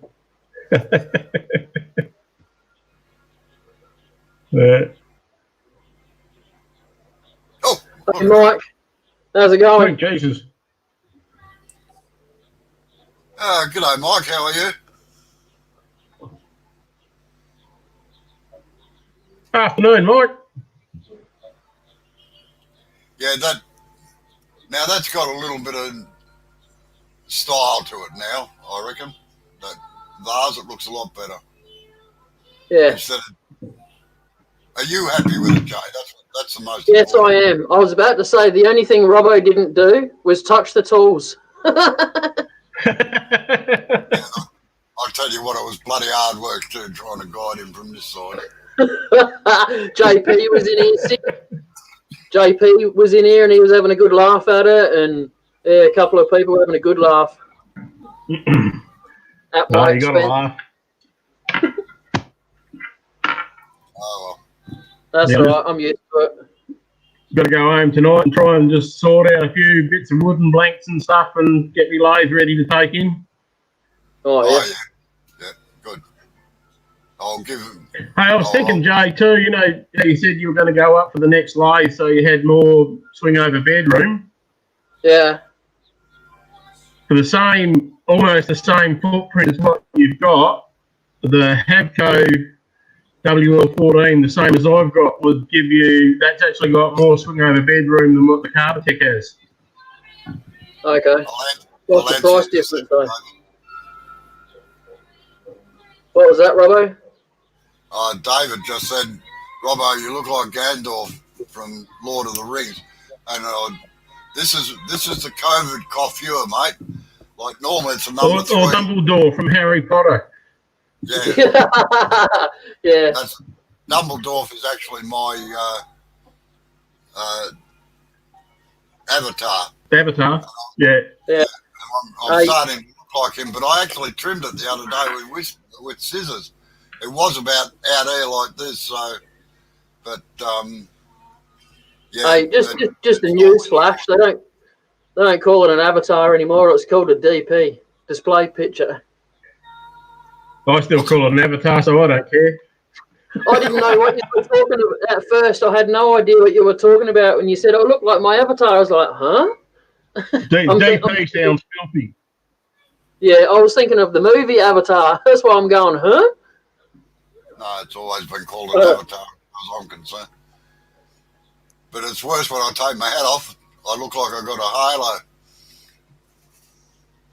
But we know around you your definitely neck. haven't got one of them. No, So if you definitely not. pulled it down around his neck.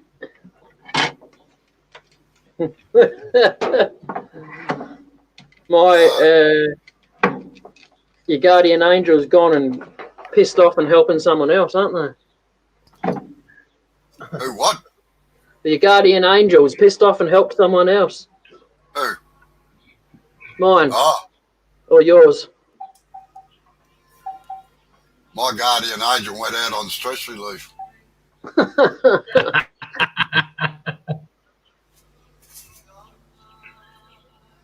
No comment? No. Nothing to say there, really. I wasn't gonna.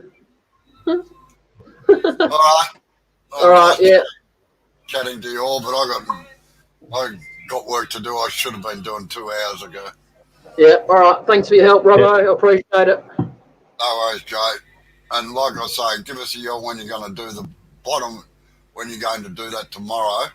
Yep. And we'll do the bottom of it properly, all right? So you get it right. All right. Awesome. Thank you. All right. See ya.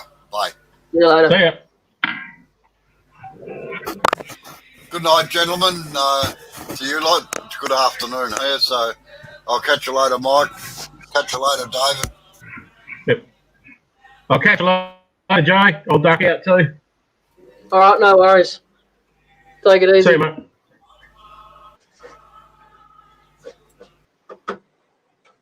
I'm going to run too.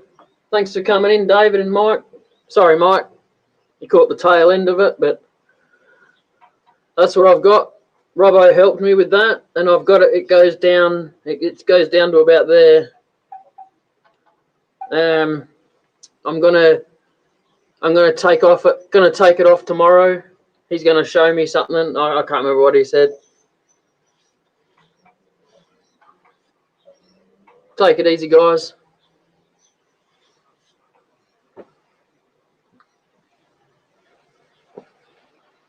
Yeah. Yep. Have a good day at work, or good night, sorry. David. Or is it morning? Fuck. Whoops. Sorry, I swore. Whoops. There ya. Bye. Wrong bloody camera.